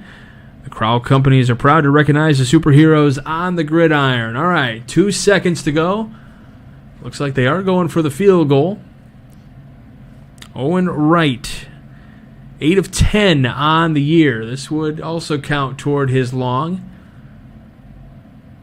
From the 30, so timeout, Crown Point to kind of ice the kicker a little bit. So it would be a 44-yard attempt from that point. His longest on the year, as you mentioned earlier, 20 yards. A little different. Yeah, he obviously has the leg because it looked like he had the leg to hit the 32-yard attempt he had earlier. He had the leg for it, plus a little bit more. So he's got to have the length here for the what looks like it's going to be, what's that, a 45-yard attempt here. Was it just me, or was I the one that thought that one was going through? I thought so too, and okay. It ended up just being wide right. But okay, as long as I'm not the only one that thought that. No, I thought it was going to be good. It just wasn't.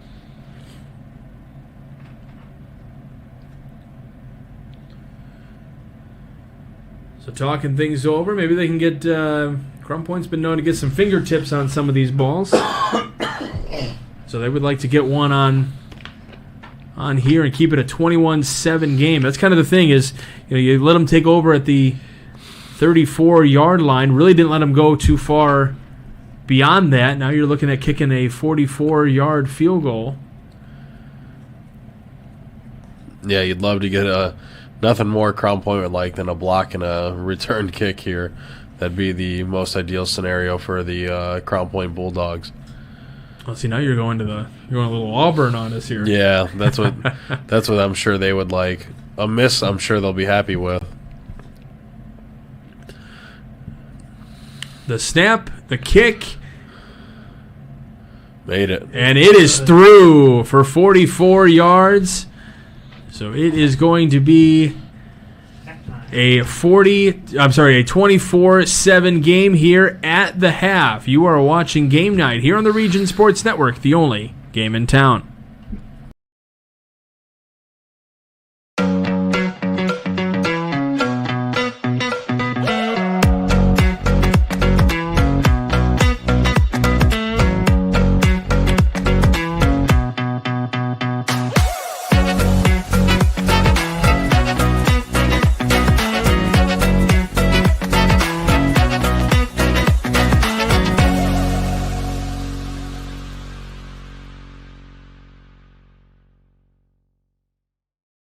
For over 100 years, Burns Funeral Home and Crematory has been assisting families in their time of need.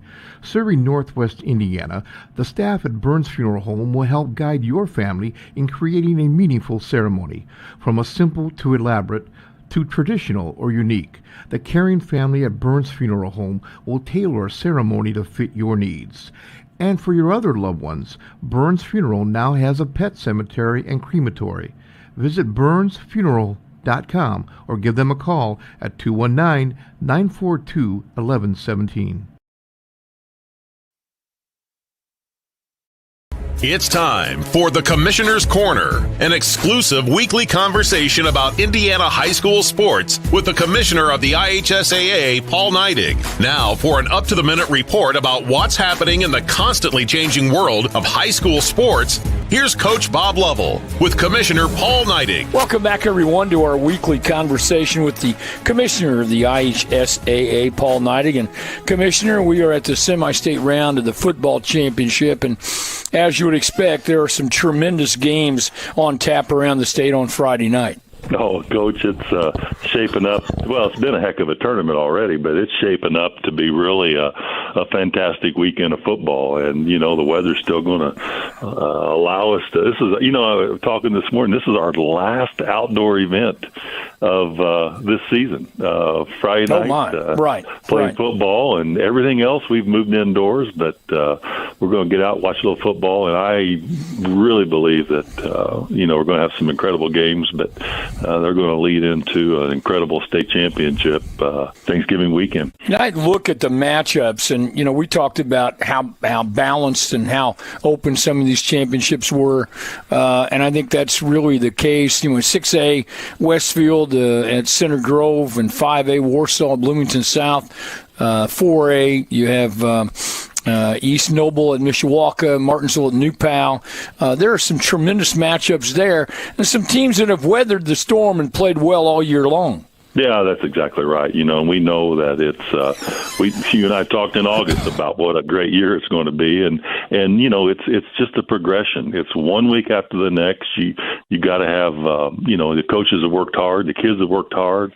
Hopefully they've minimized injuries within their program, and they're ready to go this weekend. But yeah, it's they just have to take it 1 week at a time, and I think that's kind of been the folks that I've talked to. That's kind of been their approach along the way, and I do think their teams are poised to do great things this weekend and the following. Everybody wants to be playing in November. That's the idea.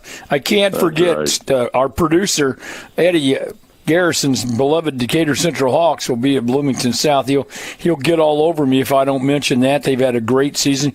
Crown Point at Westfield, Brownsburg at Center Grove, all these in 6A. I'm not sure which one stands out more than any other because there are great storylines in each one of these runs right now. No, I think that's exactly right, Coach. And every story is special to that community, or the people who want to go out and watch high school football. And, there's a couple ways to do that. We obviously know you can go to the game, but we have the full slate of games available this weekend on IHSA TV, and folks can, if they can't get to the game, they can tune in and watch these games on our Champions Network also. Who else in the state has something like we do with the Champions Network? Are we the only ones? We are. We're one of the few states in the country that have their own network, and we've been able to do that. And the one thing about people forget is, every game we broadcast at the sectional and regional level has been free, and there's no cost until this weekend. And the cost is still that of a ticket. It's no more than what a ticket would be. And so we just think it's a great opportunity to be able to watch high school football. You mentioned, obviously, that this is the last event, outdoor event coming up. But we have girls basketball that's been going on, girls wrestling, boys wrestling getting started, boys basketball next week. Yeah, we talk a lot about football, but there's a whole lot going on in the IHSAA. There is, and it's just that time of year. I mean, we always have something going on, and we just have a transition of seasons now. We're moving indoors, and yeah, the ladies have been playing for several weeks and honing their skills and getting ready to come up on a break with Christmas, so they can really focus in. But girls wrestling, boys and girls swimming. Boys basketball games are getting ready to begin next week. There's just an opportunity to go to your local high school and watch a game and see what's going on, and it's really a great value still. It's the best seat in the house and the best thing to do during the upcoming holiday season. Don't forget to get out and support your local student athletes and all the things they do. Commissioner Neidig, it's always great to talk to you, and we appreciate your time, and be safe on the highways, and we'll talk to you next week. Thanks, Coach. Looking forward to our conversation. Thanks for listening to The Commissioner's Corner with IHSAA Commissioner Paul Neidig and Coach Bob Lovell. And thank you for your continued support of the high schools in your community.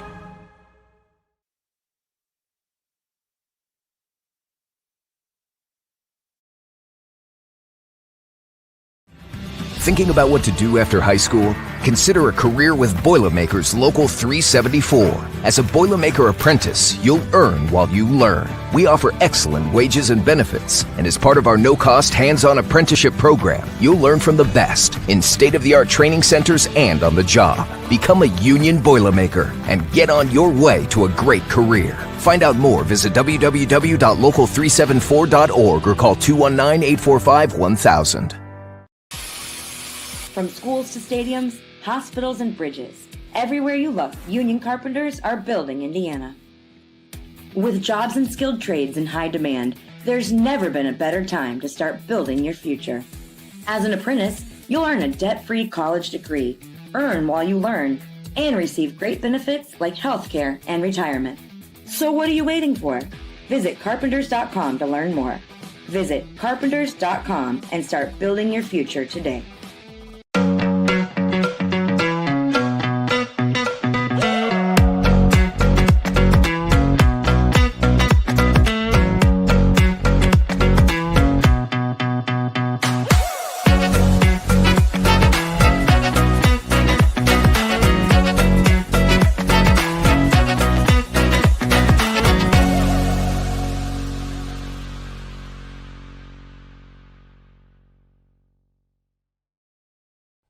Bring the whole family together for a warm, delicious meal this holiday season. Strachan Van Til has everything you'll need to satisfy their cravings.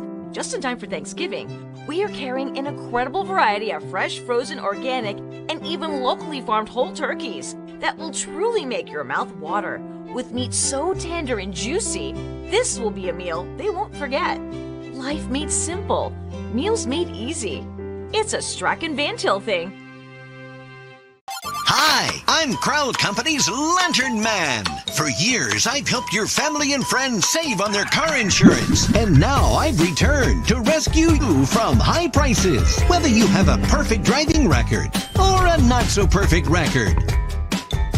Follow me to the Crowell Agency for immediate and affordable coverage. I'm your insurance superhero. Crowell Company's insurance professionals. Highland, Merrillville, and Michigan City. We love home internet from T-Mobile. Oh, now Mesh boosts Wi-Fi all over your home. Taking a class in your attic, that dead spot is gone. Stream ballet in your man cave, learn to paint on your lawn. He's glorious. And now on the road, you can take T-Mobile Wi-Fi with you. Hey, stay connected and watch what you'll do. You're listening to the Host Connections Halftime Report, brought to you by Host Connections on Kennedy Avenue in Hammond. Visit them on the web at hostconnectionsinc.com. Host Connections, proven under pressure. Doon, doon, doon, doon, doon, doon. All right, Michael Brenner here along with Jimmy McCormick. Jimmy, this is unfamiliar territory for the Crown Point Bulldogs, but there is still hope for them in the second half of this game, only trailing 24-7, but definitely, as I said, unfamiliar territory for the Bulldogs. Yeah, definitely unfamiliar for them. A situation that Westfield found themselves in last year at halftime of this game, down 17 points. It was 17-0 at half, and they fought their way back to force that double overtime thriller. Crown Point going to need a really nice second half to get themselves back into this ball game and give themselves an opportunity to get back down near or into Indianapolis for the state championship. Looking at the scoring, Carson Melvin got it going for Westfield, a 4-yard touchdown run in the first quarter. That was 7-0, and then Ehrlichton, Logan Urbanik for the lone Crown Point touchdown, scored a 40-plus yard touchdown pass, made it 7-7, and then it's been all Westfield since. Carson Melvin to Braun for a 70-yard touchdown pass that made it 14-7, and then Deacon King runs it in for a 20-yard touchdown run, made it 21-7, and then a Owen Wright 44-yard field goal to make it 24-7. So we'll have to see what Crown Point responds with. But yeah, this was a 2-overtime game last year over at Crown Point, so we'll see what kind of response the Bulldogs have. I think it's going to be really interesting. really interested. I'm hoping some of these region teams can find their way back, and we know that Maryville down 23-14. Strachan Van Til hometown scoreboard update. Maryville down 23-14 to the Warsaw Tigers, and then you've got Adams Central that's up 14-3 over the Andrean 59ers. That's in the third quarter as well. We're just moments away from the start of the second half here at Westfield. I know you've got some other scores that you could update on the rest of the state of Indiana if you want to run through some of those. Yeah, no, some more kind of rolling through our scoreboard too is East Noble, Mishawaka 18-13 right now. I know the last I saw, the Brownsburg Center Grove was 31-27 late. I don't know if that one ended up going final. North Judson 24-0 Providence. South Putnam 35-30 right now. In the 1A game, that one I know was that same score with about 5 minutes to go. The last I looked a few minutes back, Andre and Adams Central looking to get started or just got started there, according to our scoreboard there for the second half. So a lot of really tight games. I didn't see that Fort Wayne Lures Garrett Railroaders went final.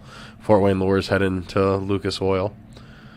But yeah, no, a lot of good action around the state tonight. That Crown Center Grove Brownsburg game was highly entertaining, going back and forth, exchanging blows there in that one. So for the Crown Point Bulldogs, it just feels like they really can't get much going offensively. They can't get the passing game going. Excuse me, can't really get the running game going. What are they going to have to do a little bit differently? Are they going to have to sort of stack the box a little bit more to try to get a little bit more hole, or what are we looking at maybe doing here? Doing a little bit different disguises on offense? It just seems like some individual players, like I'm not going to call any players out, but it seems like some individual players along the offensive line are kind of finding the Westfield defensive line to be a bit of a challenge for them, and you know, they got to get that corrected and just kind of trust their technique that they've been taught by their coaches up front, do the right technique, take the right steps, and put themselves in a position to be successful, and then execute the blocks when they are given the opportunities to. They just got to start executing. It's kind of what it boils down to for them up front, it looks like, because the scheme's good. You know, everything they do works really well every single week. We worked against Westfield a year ago. It doesn't mean it's not going to work, you know, moving forward. But they've got to find a way to get things going up front. All right, we're going to step aside for just a moment. We'll come back with the second half of action. You are tuned into the Host Connections halftime report here on the Region Sports Network, the only game in town. Thinking about what to do after high school? Consider a career with Boilermakers Local 374. As a Boilermaker apprentice, you'll earn while you learn. We offer excellent wages and benefits, and as part of our no-cost hands-on apprenticeship program, you'll learn from the best in state-of-the-art training centers and on the job. Become a union Boilermaker and get on your way to a great career. Find out more, visit www.local374.org or call 219-845-1000. From schools to stadiums, hospitals and bridges, everywhere you look, union carpenters are building Indiana. With jobs and skilled trades in high demand, there's never been a better time to start building your future. As an apprentice, you'll earn a debt-free college degree, earn while you learn, and receive great benefits like healthcare and retirement. So what are you waiting for? Visit carpenters.com to learn more. Visit carpenters.com and start building your future today.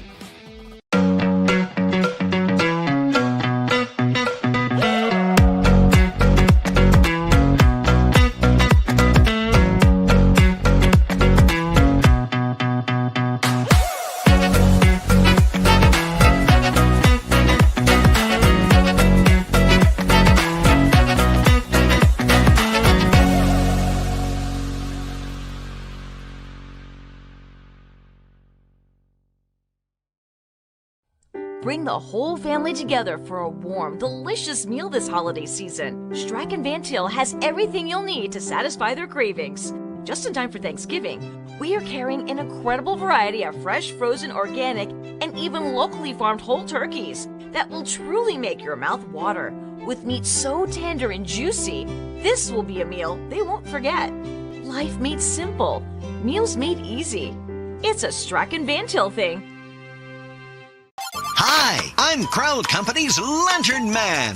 For years, I've helped your family and friends save on their car insurance. And now I've returned to rescue you from high prices. Whether you have a perfect driving record or a not-so-perfect record. Follow me to the Crowd Agency for immediate and affordable coverage. I'm your insurance superhero. Crowd Company's insurance professionals. Highland, Merrillville, and Michigan City. We love home internet from T-Mobile. Oh, now Mesh boosts Wi-Fi all over your home. Taking a class in your attic, that dead spot is gone. Stream ballet in your man cave, learn to paint on your lawn. It's glorious. And now on the road, you can take T-Mobile Wi-Fi with you. Hey, stay connected and watch what you'll do.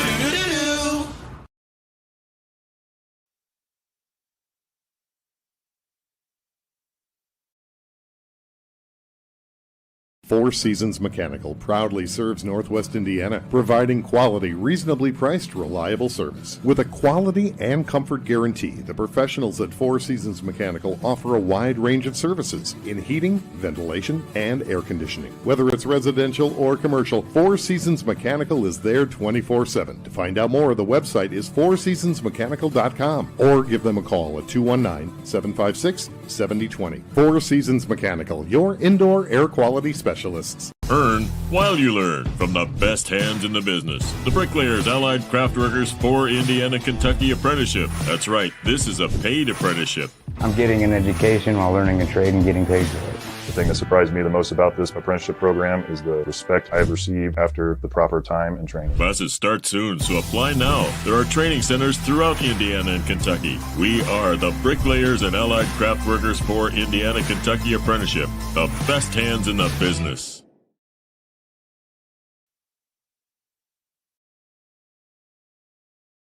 Flip the switch, a light turns on. Press the button, machines and instruments come to life. Touch the screen, communicate with the world. Simple tasks, guaranteed results, every second of every day. That's the power of power. And that's the power brought to you by the NECA contractors and electrical workers of Local 531. We love home internet from T-Mobile. Oh, now Mesh boosts Wi-Fi all over your home.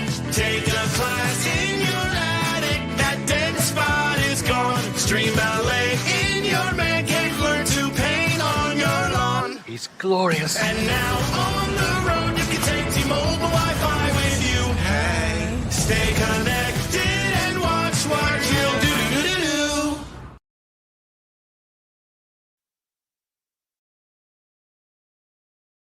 Flip the switch, a light turns on. Press the button.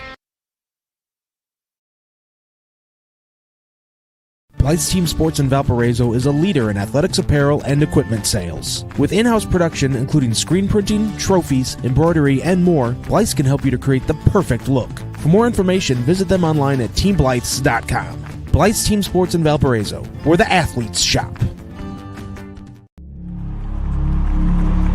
Some see a wrestling match. We see a 6-minute lesson in grit.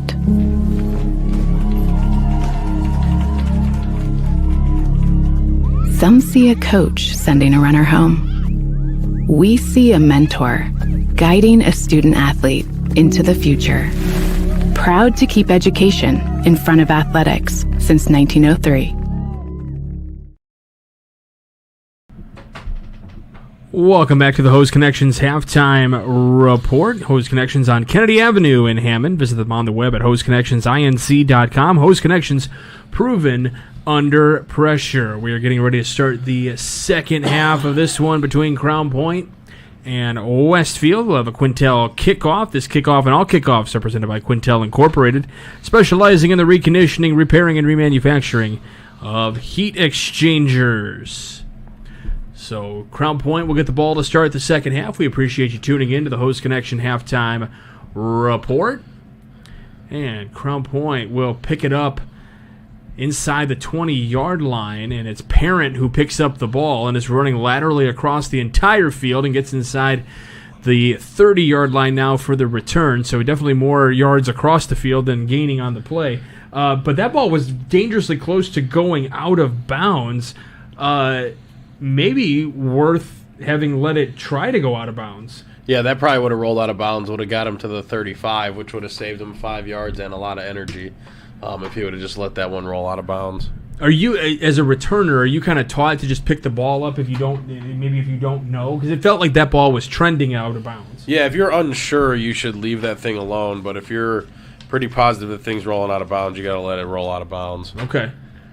I thought that one was pretty close to doing just that. Ellison will start things up, gets to the 35-yard line, so pick up a 5 on the first play to start this second half. Crown Point really needs to get an offensive score to open up this second half. Yeah, a big touchdown drive here would really go a long way in getting Crown Point back into the ball game.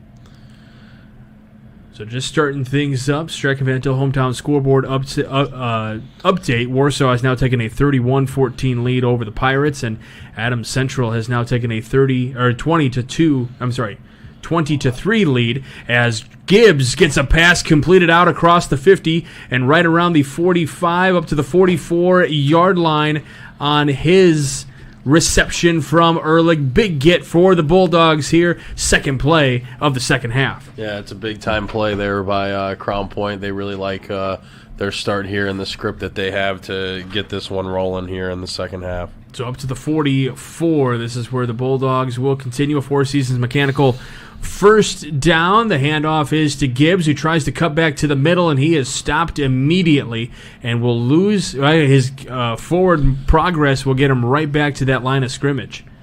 Looked like he lost a yard on the play, but the officials say his forward progress gets him right back. So no loss in the play. It'll be second down and 10. Yeah, tough. Again, not really anywhere to go. A tough matchup there up front for the Crown Point O-line, and Westfield's defensive front does a nice job again.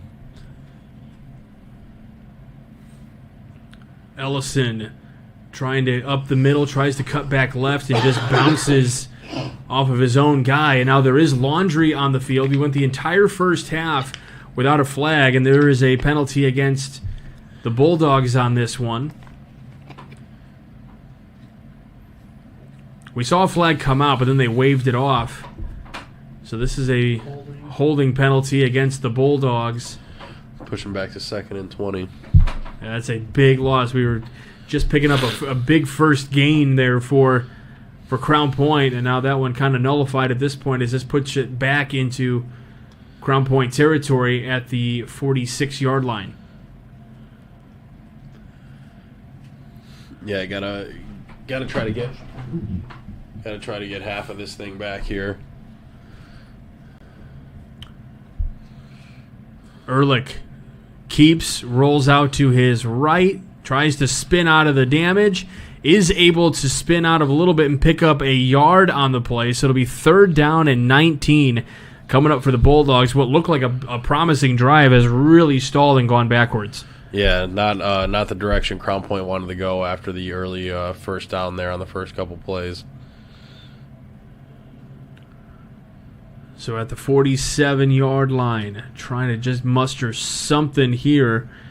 Need some positivity going your way if you're going to try to get back in this ball game. It's not out of reach at the moment. 3 receivers, 2 to the left. Now Gibbs in motion to the right. Gibbs gets the pickup out across the 50 before he gets stopped at the 50. I feel like I've seen more tonight, the Crown Point offense running into their own guys than I have in the past. Yeah, no, they've trying to find places to go and move, and Westfield again kind of doing a really good job of closing down gaps and making it hard for Crown Point to have places to go other than into bodies. So Brewer will punt this one away, and this one rolls and will be stopped at the 1-yard line.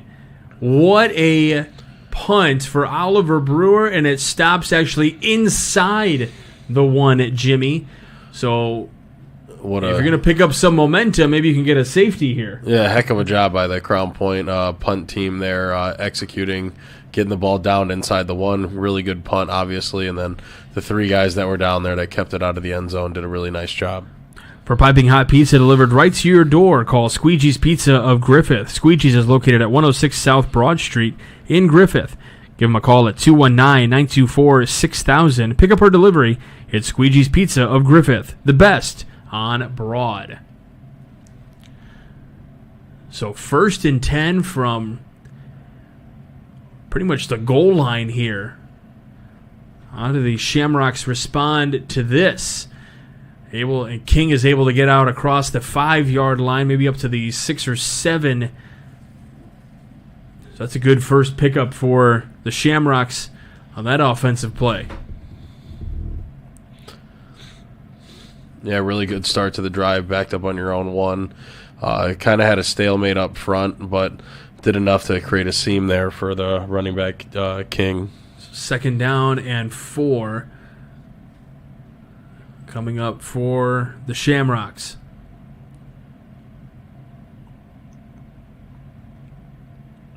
King now turning to the left side. On the far sideline, he's got plenty of room to run before he is knocked out of bounds.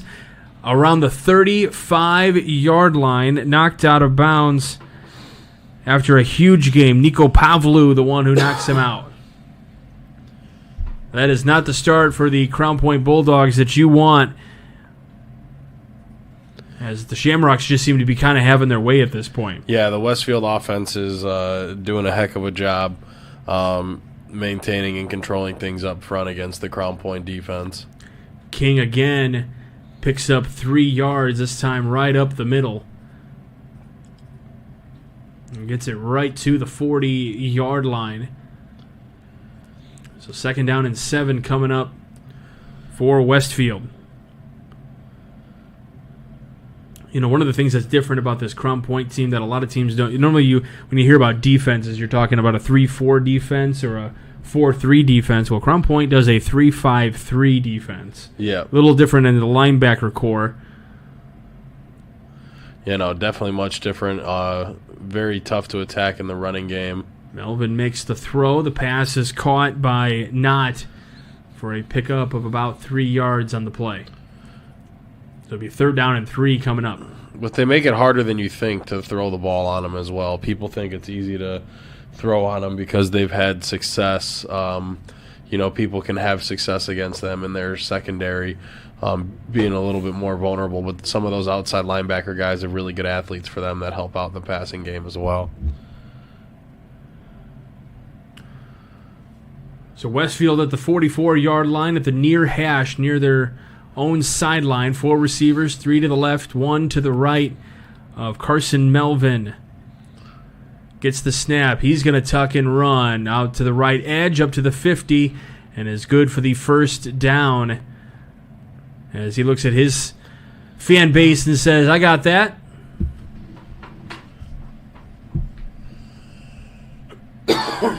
That is a big pickup for Westfield, and that's kind of one of the difference makers is they're able to convert on 3rd down. Crown Point has not really been able to convert on 3rd down in this game.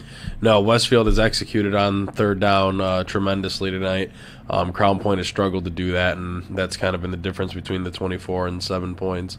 Empty backfield. Melvin looking to run again. He gets out across the 45 as he's now in Crown Point territory. Westfield going left to right on the field. From our camera vantage point here, 6:07 to go in the 3rd quarter.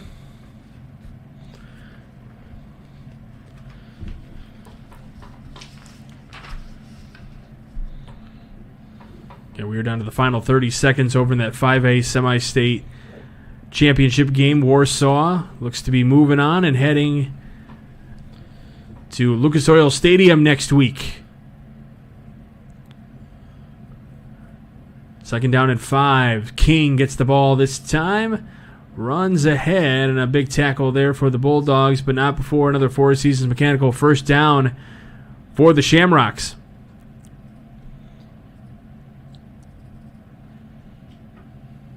Just constantly moving that pile and cannot get the stops. You talk about this is not the usual characteristics for the Crown Point Bulldogs, not being in a position where they are trailing in the game, not in a position where they are kind of being overworked and overplayed a little bit here, as we have a timeout taken. I've not seen the indication as to who called the timeout. Or we're having a measurement,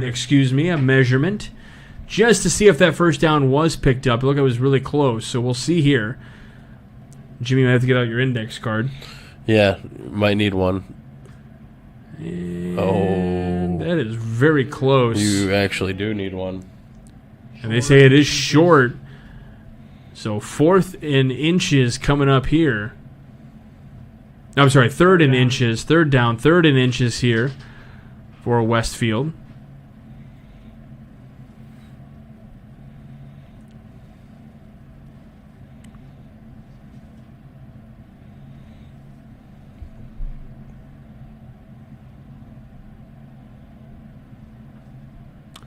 So Crown Point kind of stacking the box here, trying to prevent this pickup. King in motion out to the left. They're going to throw to him. He's going to make the catch, and he is going to be stopped short of the first down. Really nice play there by the Crown Point defense. He's actually going to lose a yard on the play, so they're going to knock the ball back to the 40. They're trying to get to the 42. I'm sorry, they're going to knock it back to the 40. They're trying to get to the 38. I beg your pardon. So now all of a sudden, it's 4th down and 2. You had 3rd and inches, and now I know they have 4th and 3 on the score bug there, but based on where the first down marker is and where the official is, looks like 2 yards to me. Yeah. Westfield's got to feel confident about getting 2 yards, though. They've done a good job of that so far all night. We're going to have a timeout for Westfield. Well, we saw a 4th down play for the Crown Point Bulldogs, and it was the same scenario, 4th down and 2, and they could not pick up that first down.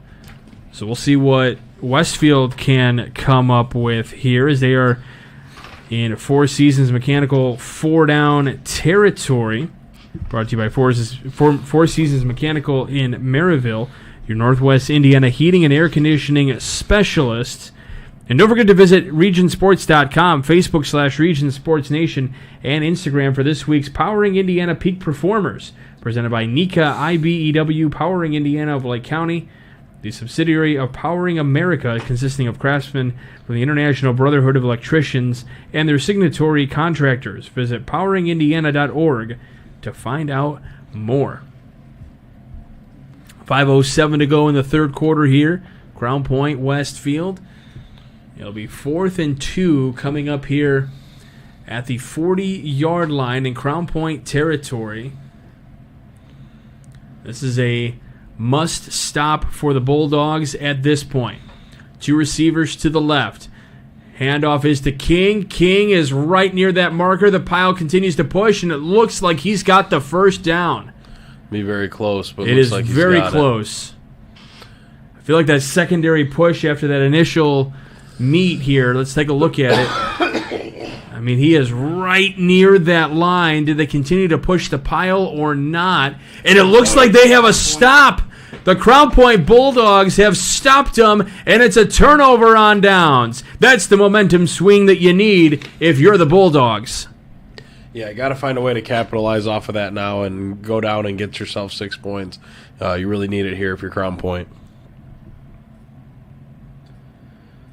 So they will start at the 39-yard line on their own side. One of the better field position starts for them in this game. So we'll see what Noah Ehrlich and company, along with Larry Ellison and all their talented receivers. They'll have 2 to the left, 1 to the right for Ehrlich. The handoff, or nope, no handoff, but a sack. That's not the play you want to start off with, but coming in there making the sack is Alex Arambols, who we saw was coming off the field a little bit earlier in the game, and now he seems to be doing okay. So they're now back at the 34-yard line, so this will be 2nd down and 15 with about 4:30 left to go in the third.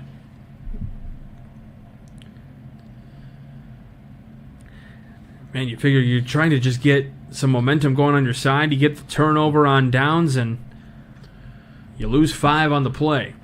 Yeah, they need some positive plays here. Fake to Gibbs. Ehrlich looking, throwing to his left. Gibbs makes the reception. Gibbs with room to run. Gibbs up to the 40, up to the 45 before he's knocked out of bounds.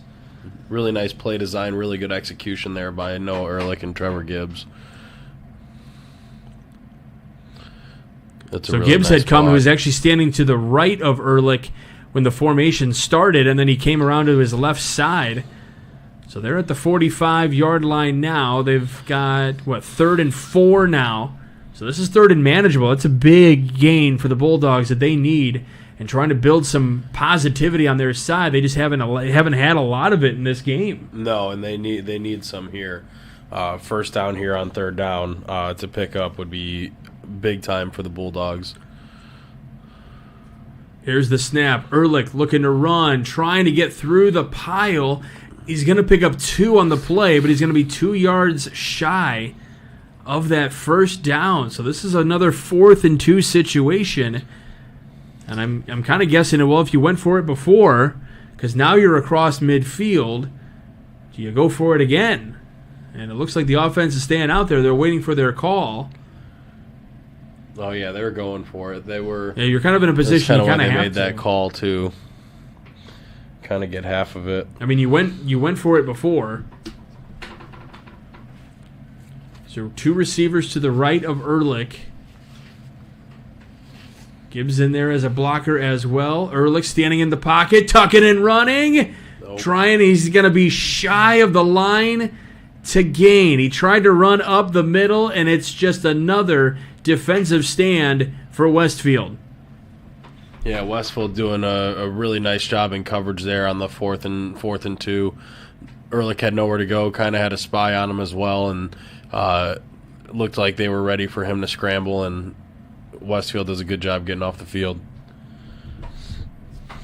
So after a turnover on downs for Westfield, now a turnover on downs for Crown Point. 3:17 left to go here in the 3rd quarter. Westfield on this near hash. 1 receiver way to the far side to his left. Here's the handoff to King, and King will go nowhere. Good defensive stand for the Bulldogs on this drive, but at this point, if you're Westfield, you're kind of just milking the clock at this point with a 24-7 lead over Crown Point.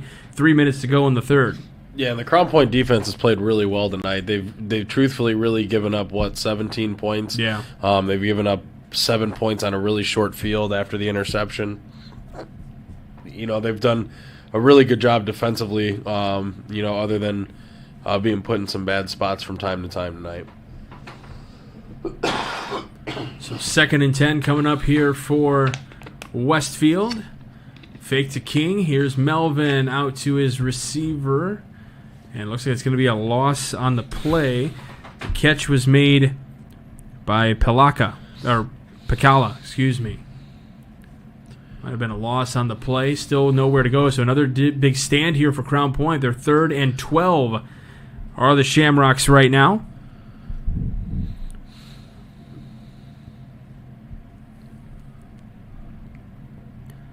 Again, that time continuing to run down. They got 3 receivers to the left, 1 to the right here on the near hash. Looked left, now throws up the middle. Pass is complete up the middle, and it's going to be a big first down pickup as Bo Braun, who's had quite a few huge pickups tonight and a huge touchdown for the Rocks. Yeah, really nice job there on the pitch and catch from the quarterback to receiver there. It's good execution there by Westfield on. And they're inside third and long. Yeah, they're inside the 30 now. King gets inside the 25, near the 20-yard line before he's taken down. Plenty of Bulldogs were there in coverage. Van Tischelt, along with, looked like Zamborski was in there as well.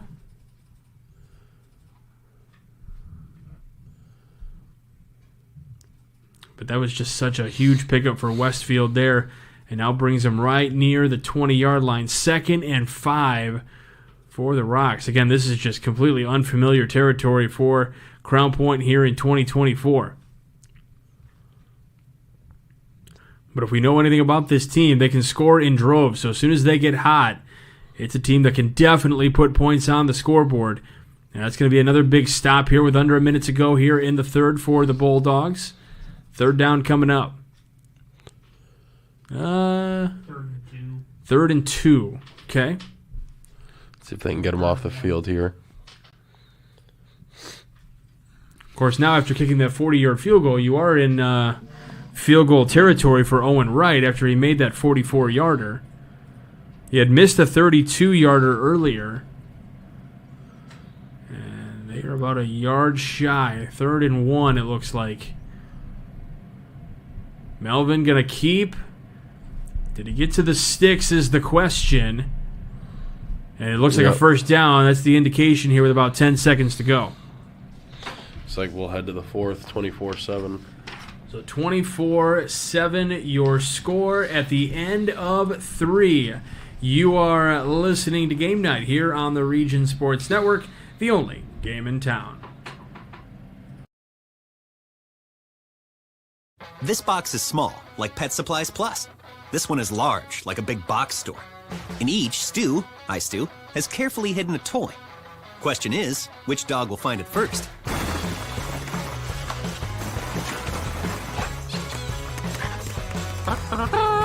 Ta-da! Moose, no! You were so close.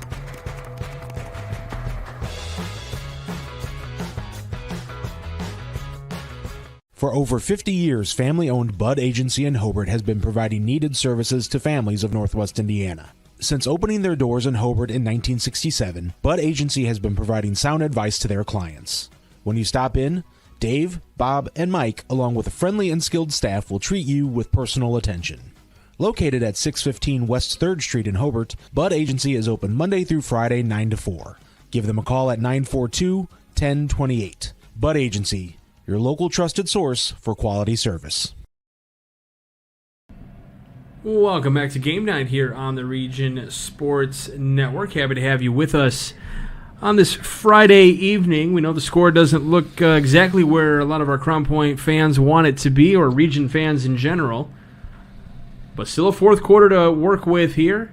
Crown Point trying to get another stop here, prevent Westfield from getting on the board yet again. They've been doing a good job trying to get defensive stands. And a new running back in there this time. That's Brock Parker in there for Westfield as we begin this fourth quarter. Unfortunately, Warsaw has already defeated Maryville this evening to knock the Pirates out of state championship contention. And over at Andrean High School at Father Eckert Field, Andrean trails 20-3 with about 8 minutes left to go in that fourth quarter. Yeah, 2A still looking to get wrapped up. The Linton, Stockton, and Lutheran game down in the south of 2A is a tight 34-28 game with 6 minutes to go here. And that one, 5A is all wrapped up. Decatur Central will take on Warsaw for the 5A state championship. Nico Pavlu just picked up a sack for the Crown Point Bulldogs to prevent Westfield from picking up a first down here, so actually loss of 2 on the play. So it'll be 3rd and 12 here for Westfield.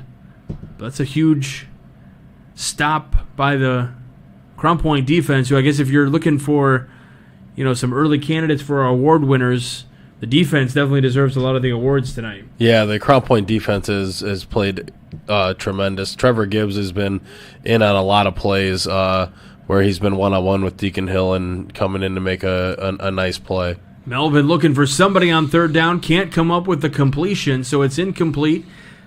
And this will be a 4th down.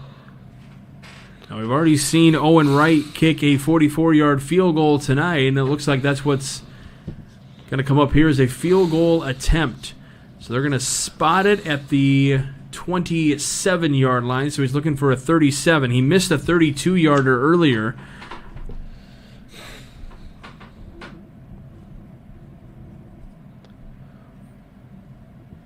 So he's looking to make a 37-yarder here. Here's the snap, the kick, it is up.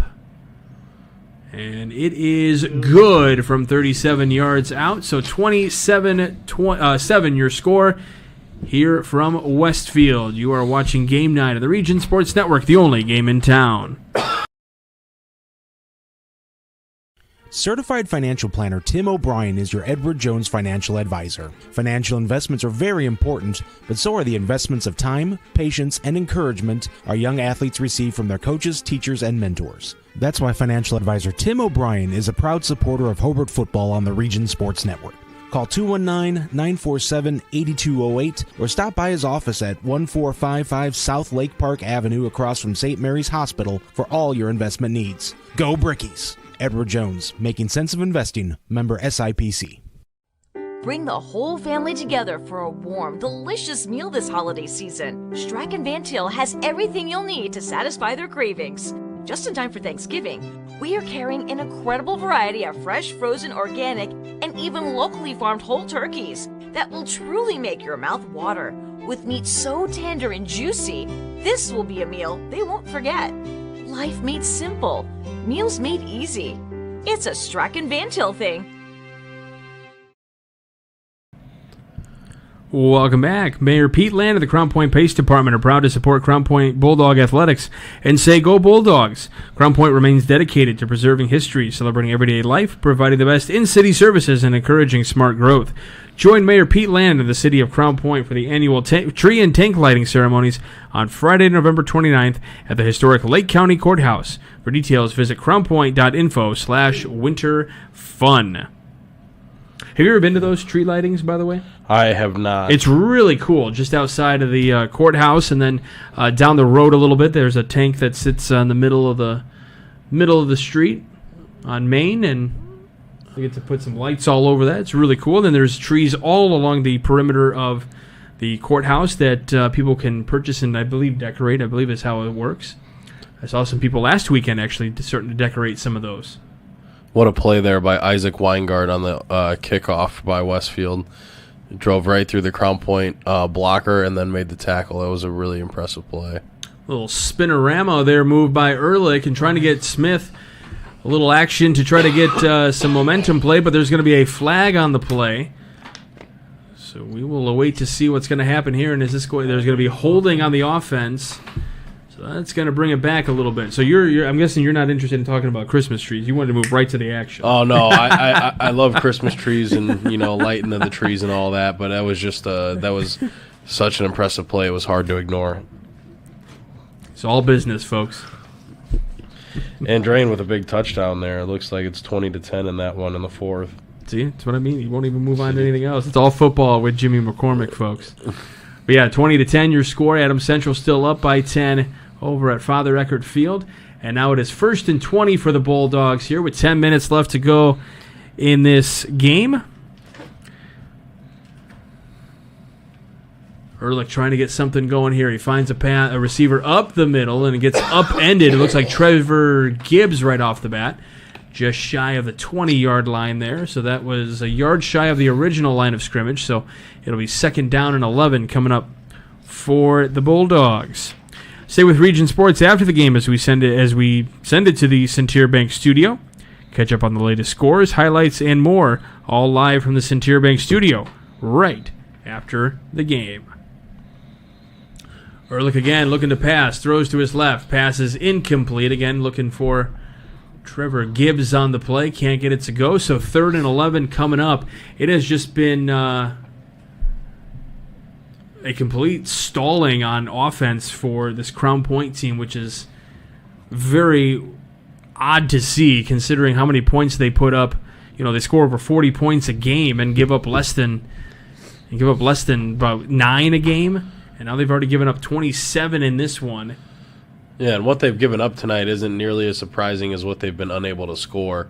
The Westfield defense has kind of been all over them. The defensive line for Westfield has been creating havoc all night for the Crown Point offensive line, and it's kind of showed in the results for the Crown Point offense. Crown Point going to have to punt it away after their non-third down conversion. The punts have been really good tonight for Crown Point. This one picked up at the 45. Almost dropped, but able to keep a hand on it. But at the 45-yard line, it was Knott who came up with that one. I think he did actually drop it and then fell right back on top of it. It was a good recovery. Crown Point was ready to pounce on that. He got onto that quick.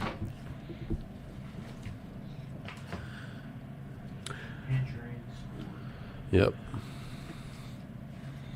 So we got those awards we're going to hand out. We already told you about the Crowd Company's Lanchman Superhero of the Game. We got the Boilermakers Local 374 Blue Collar Player of the Game. Learn about apprenticeship programs and more at local374.org. And then, of course, the Play of the Game presented by the Region Sports Network. Handoff is the King, who gets right back to the line of scrimmage. So another good stop on first down for Crown Point. So it'll be 2nd down and 10 coming up here. 8:35 left to go in this one from Westfield.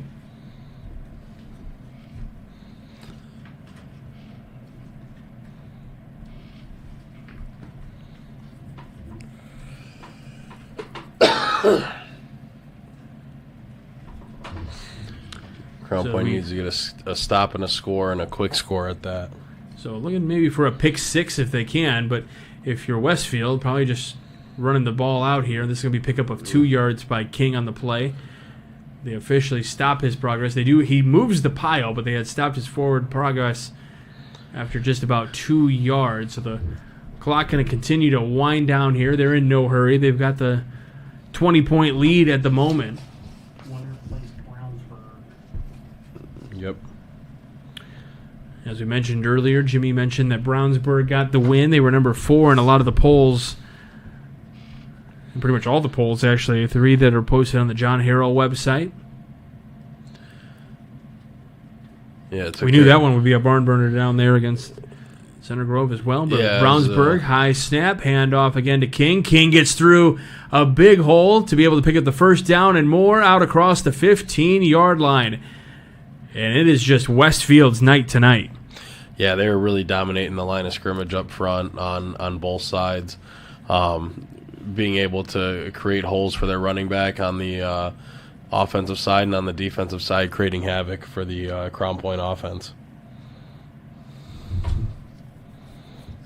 Approaching the 7-minute mark now. Yeah, just inside that 15, they officially mark it. I'm sorry, just inside the 25. What was I looking at? They're looking for the 15-yard line. They're inside the 25-yard line. King again. This time another gigantic hole before he gets tackled inside the 10. Man, he has just got all these rooms to run. I mean, the offensive line for Westfield tonight is just creating all these gaps for him to be able to run through. Yeah, they've done a really nice job on the Crown Point defensive front and made it really hard for them to defend the run consistently.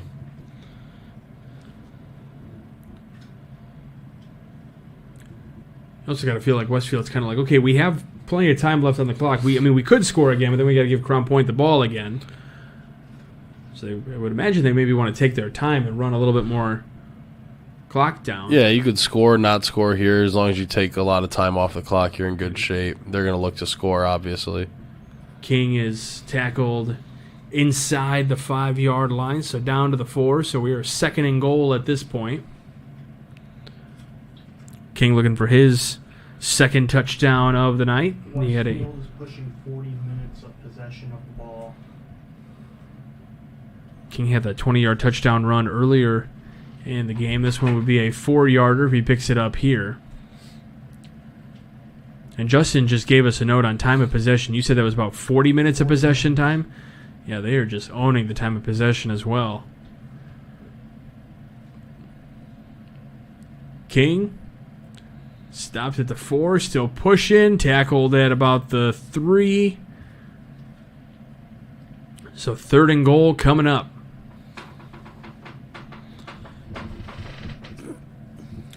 So Crown Point's gotten a lot of the stops when they've needed them. Unfortunately, there's just been so many that they've had to stop that they can't stop everything. Yeah, they've been put in some tough spots. They've been on the field virtually all night with the numbers we were just given, right, with Westfield approaching 40 minutes of time of possession. Crown Point's been on the field for a long time on defense.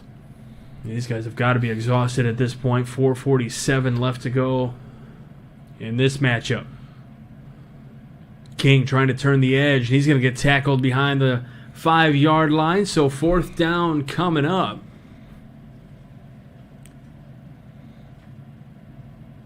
And you're in a position where, I mean, you could go for it on 4th down. If you don't get in, then at least Crown Point's going to be pinned back around their 5-yard line, but they are going to go for the field goal to make it a 37-ball game if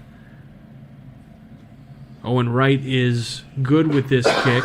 They're going to mark it down at the, what is that, the 13-yard line. So looking for a 23-yarder. He's made from 44 and 37 tonight. And appears to be good from 23 yards out. So it is 30-7 in favor of Westfield with 3:55 left to go in this one. You're listening to Game Night on the Region Sports Network, the only game in town. Thinking about what to do after high school? Consider a career with Boilermakers Local 374. As a Boilermaker apprentice, you'll earn while you learn. We offer excellent wages and benefits, and as part of our no-cost hands-on apprenticeship program, you'll learn from the best in state-of-the-art training centers and on the job. Become a union Boilermaker and get on your way to a great career. Find out more, visit www.local374.org or call 219-845-1000. Can't wait for summer, but dreading the heat because your old AC let you down? Don't sweat it out this summer. Call Economy Electric Heating and Cooling. The professionals there can fix you up. Install a central air unit that'll last for years. Your family deserves to stay comfortable. And with a 24/7 emergency service, comfort is just a phone call away. Give them a call at 219-923-4441 or check them out on the web at 4ajobdoneright.com. Welcome back to Game Night here on the Region Sports Network. We got a Quintel kickoff here for you. Westfield giving up to Crown Point. This kickoff and all kickoffs are brought to you by Quintel Incorporated, handling jobs of all sizes throughout the country since 1994. Also, Lengo's Pizza has been a fan favorite since 1979, serving Northwest Indiana from 3 locations in Highland, Cherryville, and Crown Point. Enjoy pizza, sandwiches, and more. Dine in or carry out. Order online at lengospizza.com. Lengo's Pizza, the official pizza of the Region Sports Network. And just like that, Crown Point tried to return, and it's going to be a big stop as Rodriguez gets stopped by virtually the entire Westfield special teams defense there. And it was a little bit of he had dropped it at one point, so it was a little bit on the ground and trying to recover on that one. Yeah, tough to scramble back and make a play out of that. And Westfield's kickoff team's done a tremendous job pinning them in deep all night and making Crown Point have to drive the distance of the field.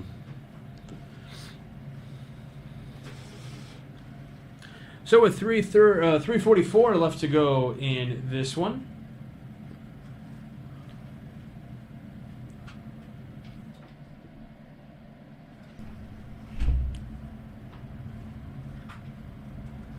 Ehrlich looks to keep rolling out to his right. Pass up the middle is deflected in the air and bounces on the ground. A lot of guys in the vicinity and didn't even see it bounce in the air.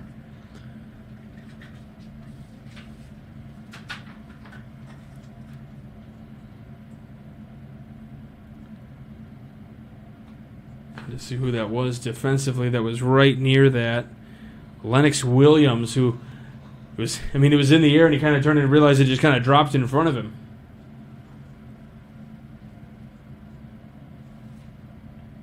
So 2nd and 10 coming up here for Ehrlich. 3 receivers to the left, 1 to the near side. Hands off Ellison. Ellison has some room to run this time. And he'll get tackled after a pretty big gain. One of the biggest gains he's had all night. Yep. Out across the 25-yard line up to about the 27. Fake to him again, a Four Seasons mechanical first down. Early looking to throw up the middle, and again almost intercepted so many times here on this drive. Well, 2 times on this drive already. Opportunities as he's just trying to throw the ball into really tight windows. Yeah, trying to make something out of nothing and trying to just make plays. And unfortunately, they could end up in negative plays for Crown Point.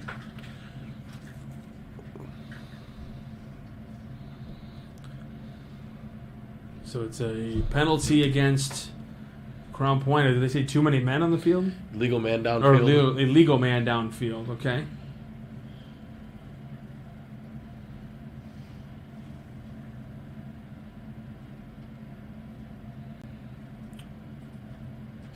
Now, Westfield can technically decline that. Well, it's 1st and 15.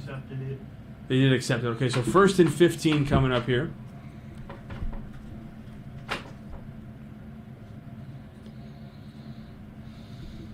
Ellison trying to turn on the right side. Can't get much going there.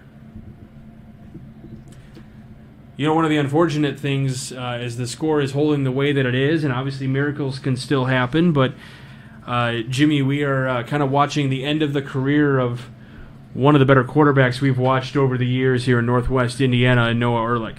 Yeah, Noah Ehrlich been one of the most decorated quarterbacks in Northwest Indiana's history, taken first quarterback to take any 6A team to a state championship appearance in Northwest Indiana. He's done a really nice job throughout his career, and unfortunate that it's going to end in a game where his team goes out and scores 7 points. Well, Jacob Soley having something to say about that because he picked up a big first down on the far side of the field, getting him up to the 45-yard line. So, I mean, the score is what it is at this point, 30-7, but Crown Point's not dead yet. No, still alive. A lot of time. 2:30 time left, but going to be a tall task here for the Bulldogs. Ehrlich on the run, tries to throw it away, and they are going to get the ball out, but he's going to get the ball out before he gets hit from behind. And we do have a Bulldog down on the field. Looks like one of the offensive linemen. That was Nolan Cicero. But yeah, it's been, and again, whether it's this week or next week that we see the official end of Noah Ehrlich, it definitely has been a pleasure. It feels like we've been watching him, as I say this all the time, it feels like we've been watching him for 10 years, but in his 4th year, I'm wishing him the best at Miami next year. He's been fun to watch. I'm sure we'll see him out on the other playing surfaces as well. I know he's played basketball, he plays baseball. But on the gridiron, he's been magical for sure for the Crown Point Bulldogs. And that pass is incomplete out to the far side of the field, Solely trying to come up with that one for another first down. And so we are heading to 3rd down territory here, 3rd and 10 from the 45-yard line in Crown Point territory. They're on the far hash mark.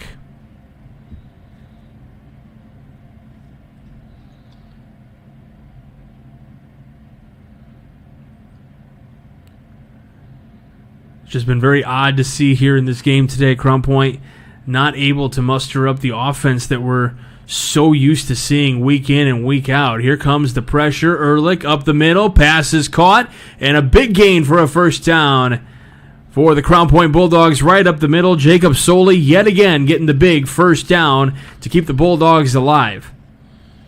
Yep, good play there by Ehrlich finding Soley on the dig route there and allowing him to catch and run with it and give Crown Point a chance to go get some more points. And now they're at the 33-yard line in Shamrock territory here, under 2 minutes to play.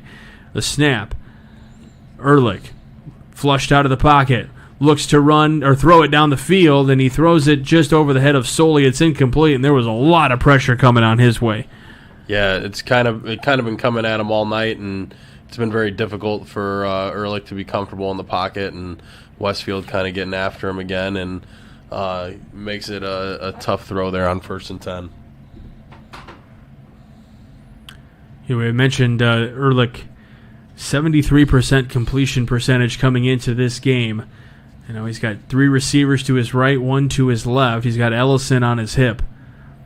Looks to his right immediately, that pressure right off the bat, and then just has to throw it away right over the top as it falls incomplete, and 3rd and 10 coming up. Yeah, they are just throwing the pressure at him big time. Yeah, a little out of pressure, a little out of sync there, trying to connect with Ellison on the screen.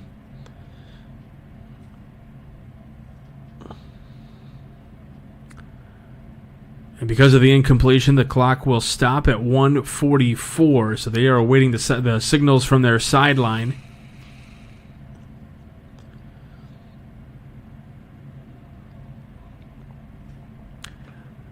But these have just been magical runs. We got to see a little bit of it last year as well, going down to Indianapolis as Ehrlich trying to spin out of the pressure.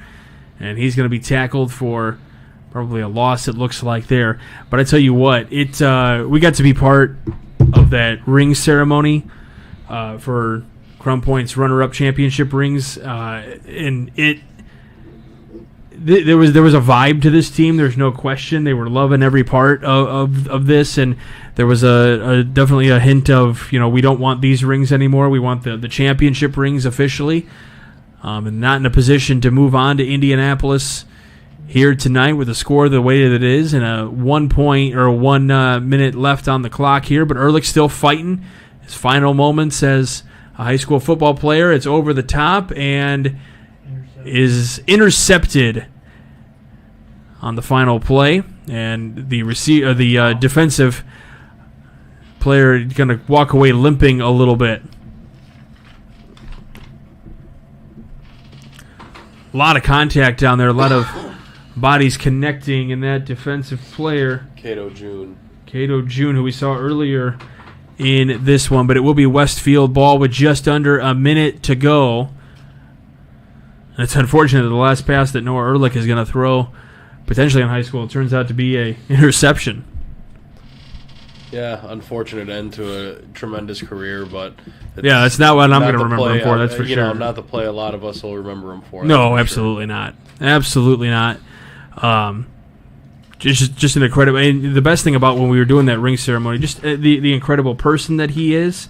And that's not we're talking about him in particular, but so many guys on this Crown Point team that have been more than accommodating when the Region Sports Network goes out and tries to talk to people and just get tidbits of information just to bring to the broadcast, and everyone always willing to chat with us and give us stories and thanks for covering and all that kind of stuff. So definitely a lot of guys we are going to miss on this Crown Point team, no question.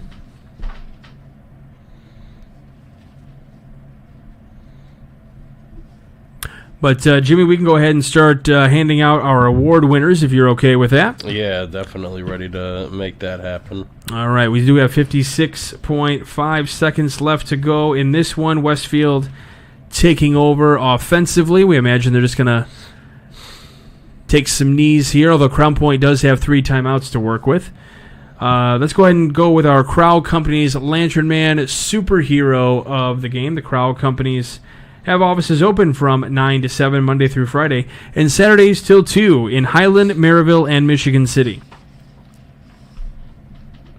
Our the Crowd Company. Crowd Company Lanterns Man superhero of the game for the Crown Point Bulldogs was Trevor Gibbs, the guy that's kind of done it all on both sides all season for the Bulldogs. He's the one that is our superhero of the game. All right, let's go with the Boilermakers Local 374 blue-collar player of the game. Earn while you learn with Boilermakers Local 374.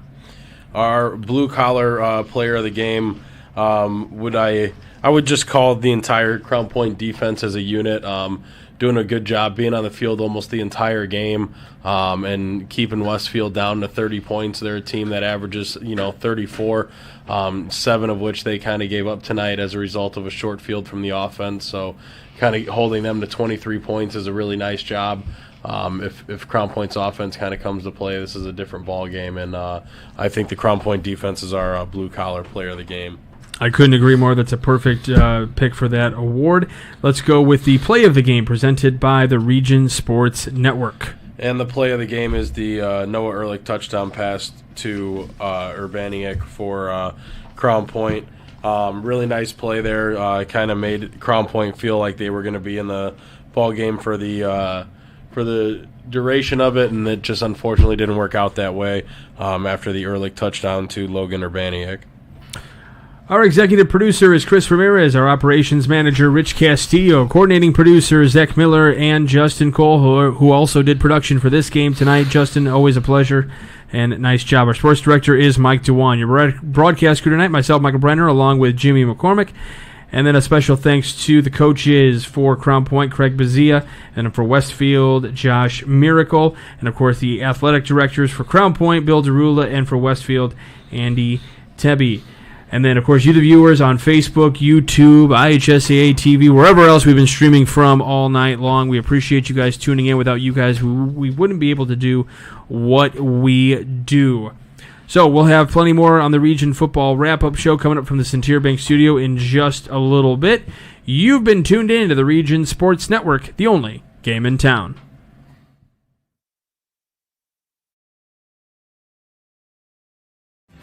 Thinking about what to do after high school? Consider a career with Boilermakers Local 374. As a Boilermaker apprentice, you'll earn while you learn. We offer excellent wages and benefits, and as part of our no-cost hands-on apprenticeship program, you'll learn from the best in state-of-the-art training centers and on the job. Become a union Boilermaker and get on your way to a great career. Find out more, visit www.local374.org or call 219-845-1000. From schools to stadiums, hospitals, and bridges, everywhere you look, union carpenters are building Indiana.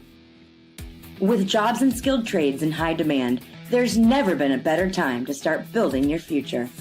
As an apprentice, you'll earn a debt-free college degree, earn while you learn, and receive great benefits like health care and retirement.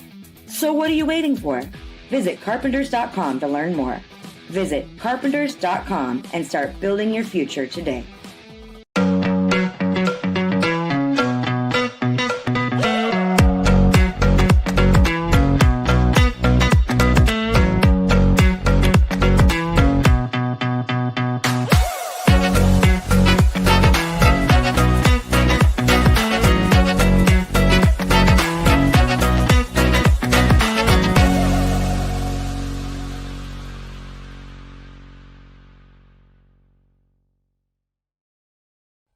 Bring the whole family together for a warm, delicious meal this holiday season. Strachan Van Til has everything you'll need to satisfy their cravings.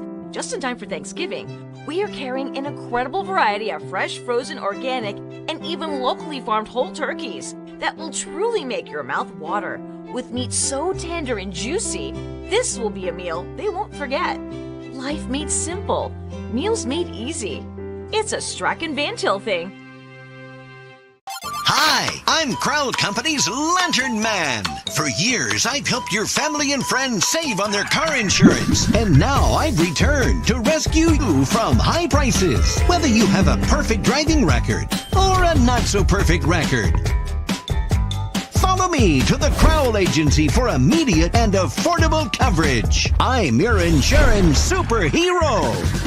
Crowd Company's insurance professionals. Highland, Merrillville, and Michigan City. We love home internet from T-Mobile. Now Mesh boosts Wi-Fi all over your home. Taking a class in your attic, that dead spot is gone. Stream ballet in your man cave, learn to paint on your lawn. It's glorious. And now on the road you can take T-Mobile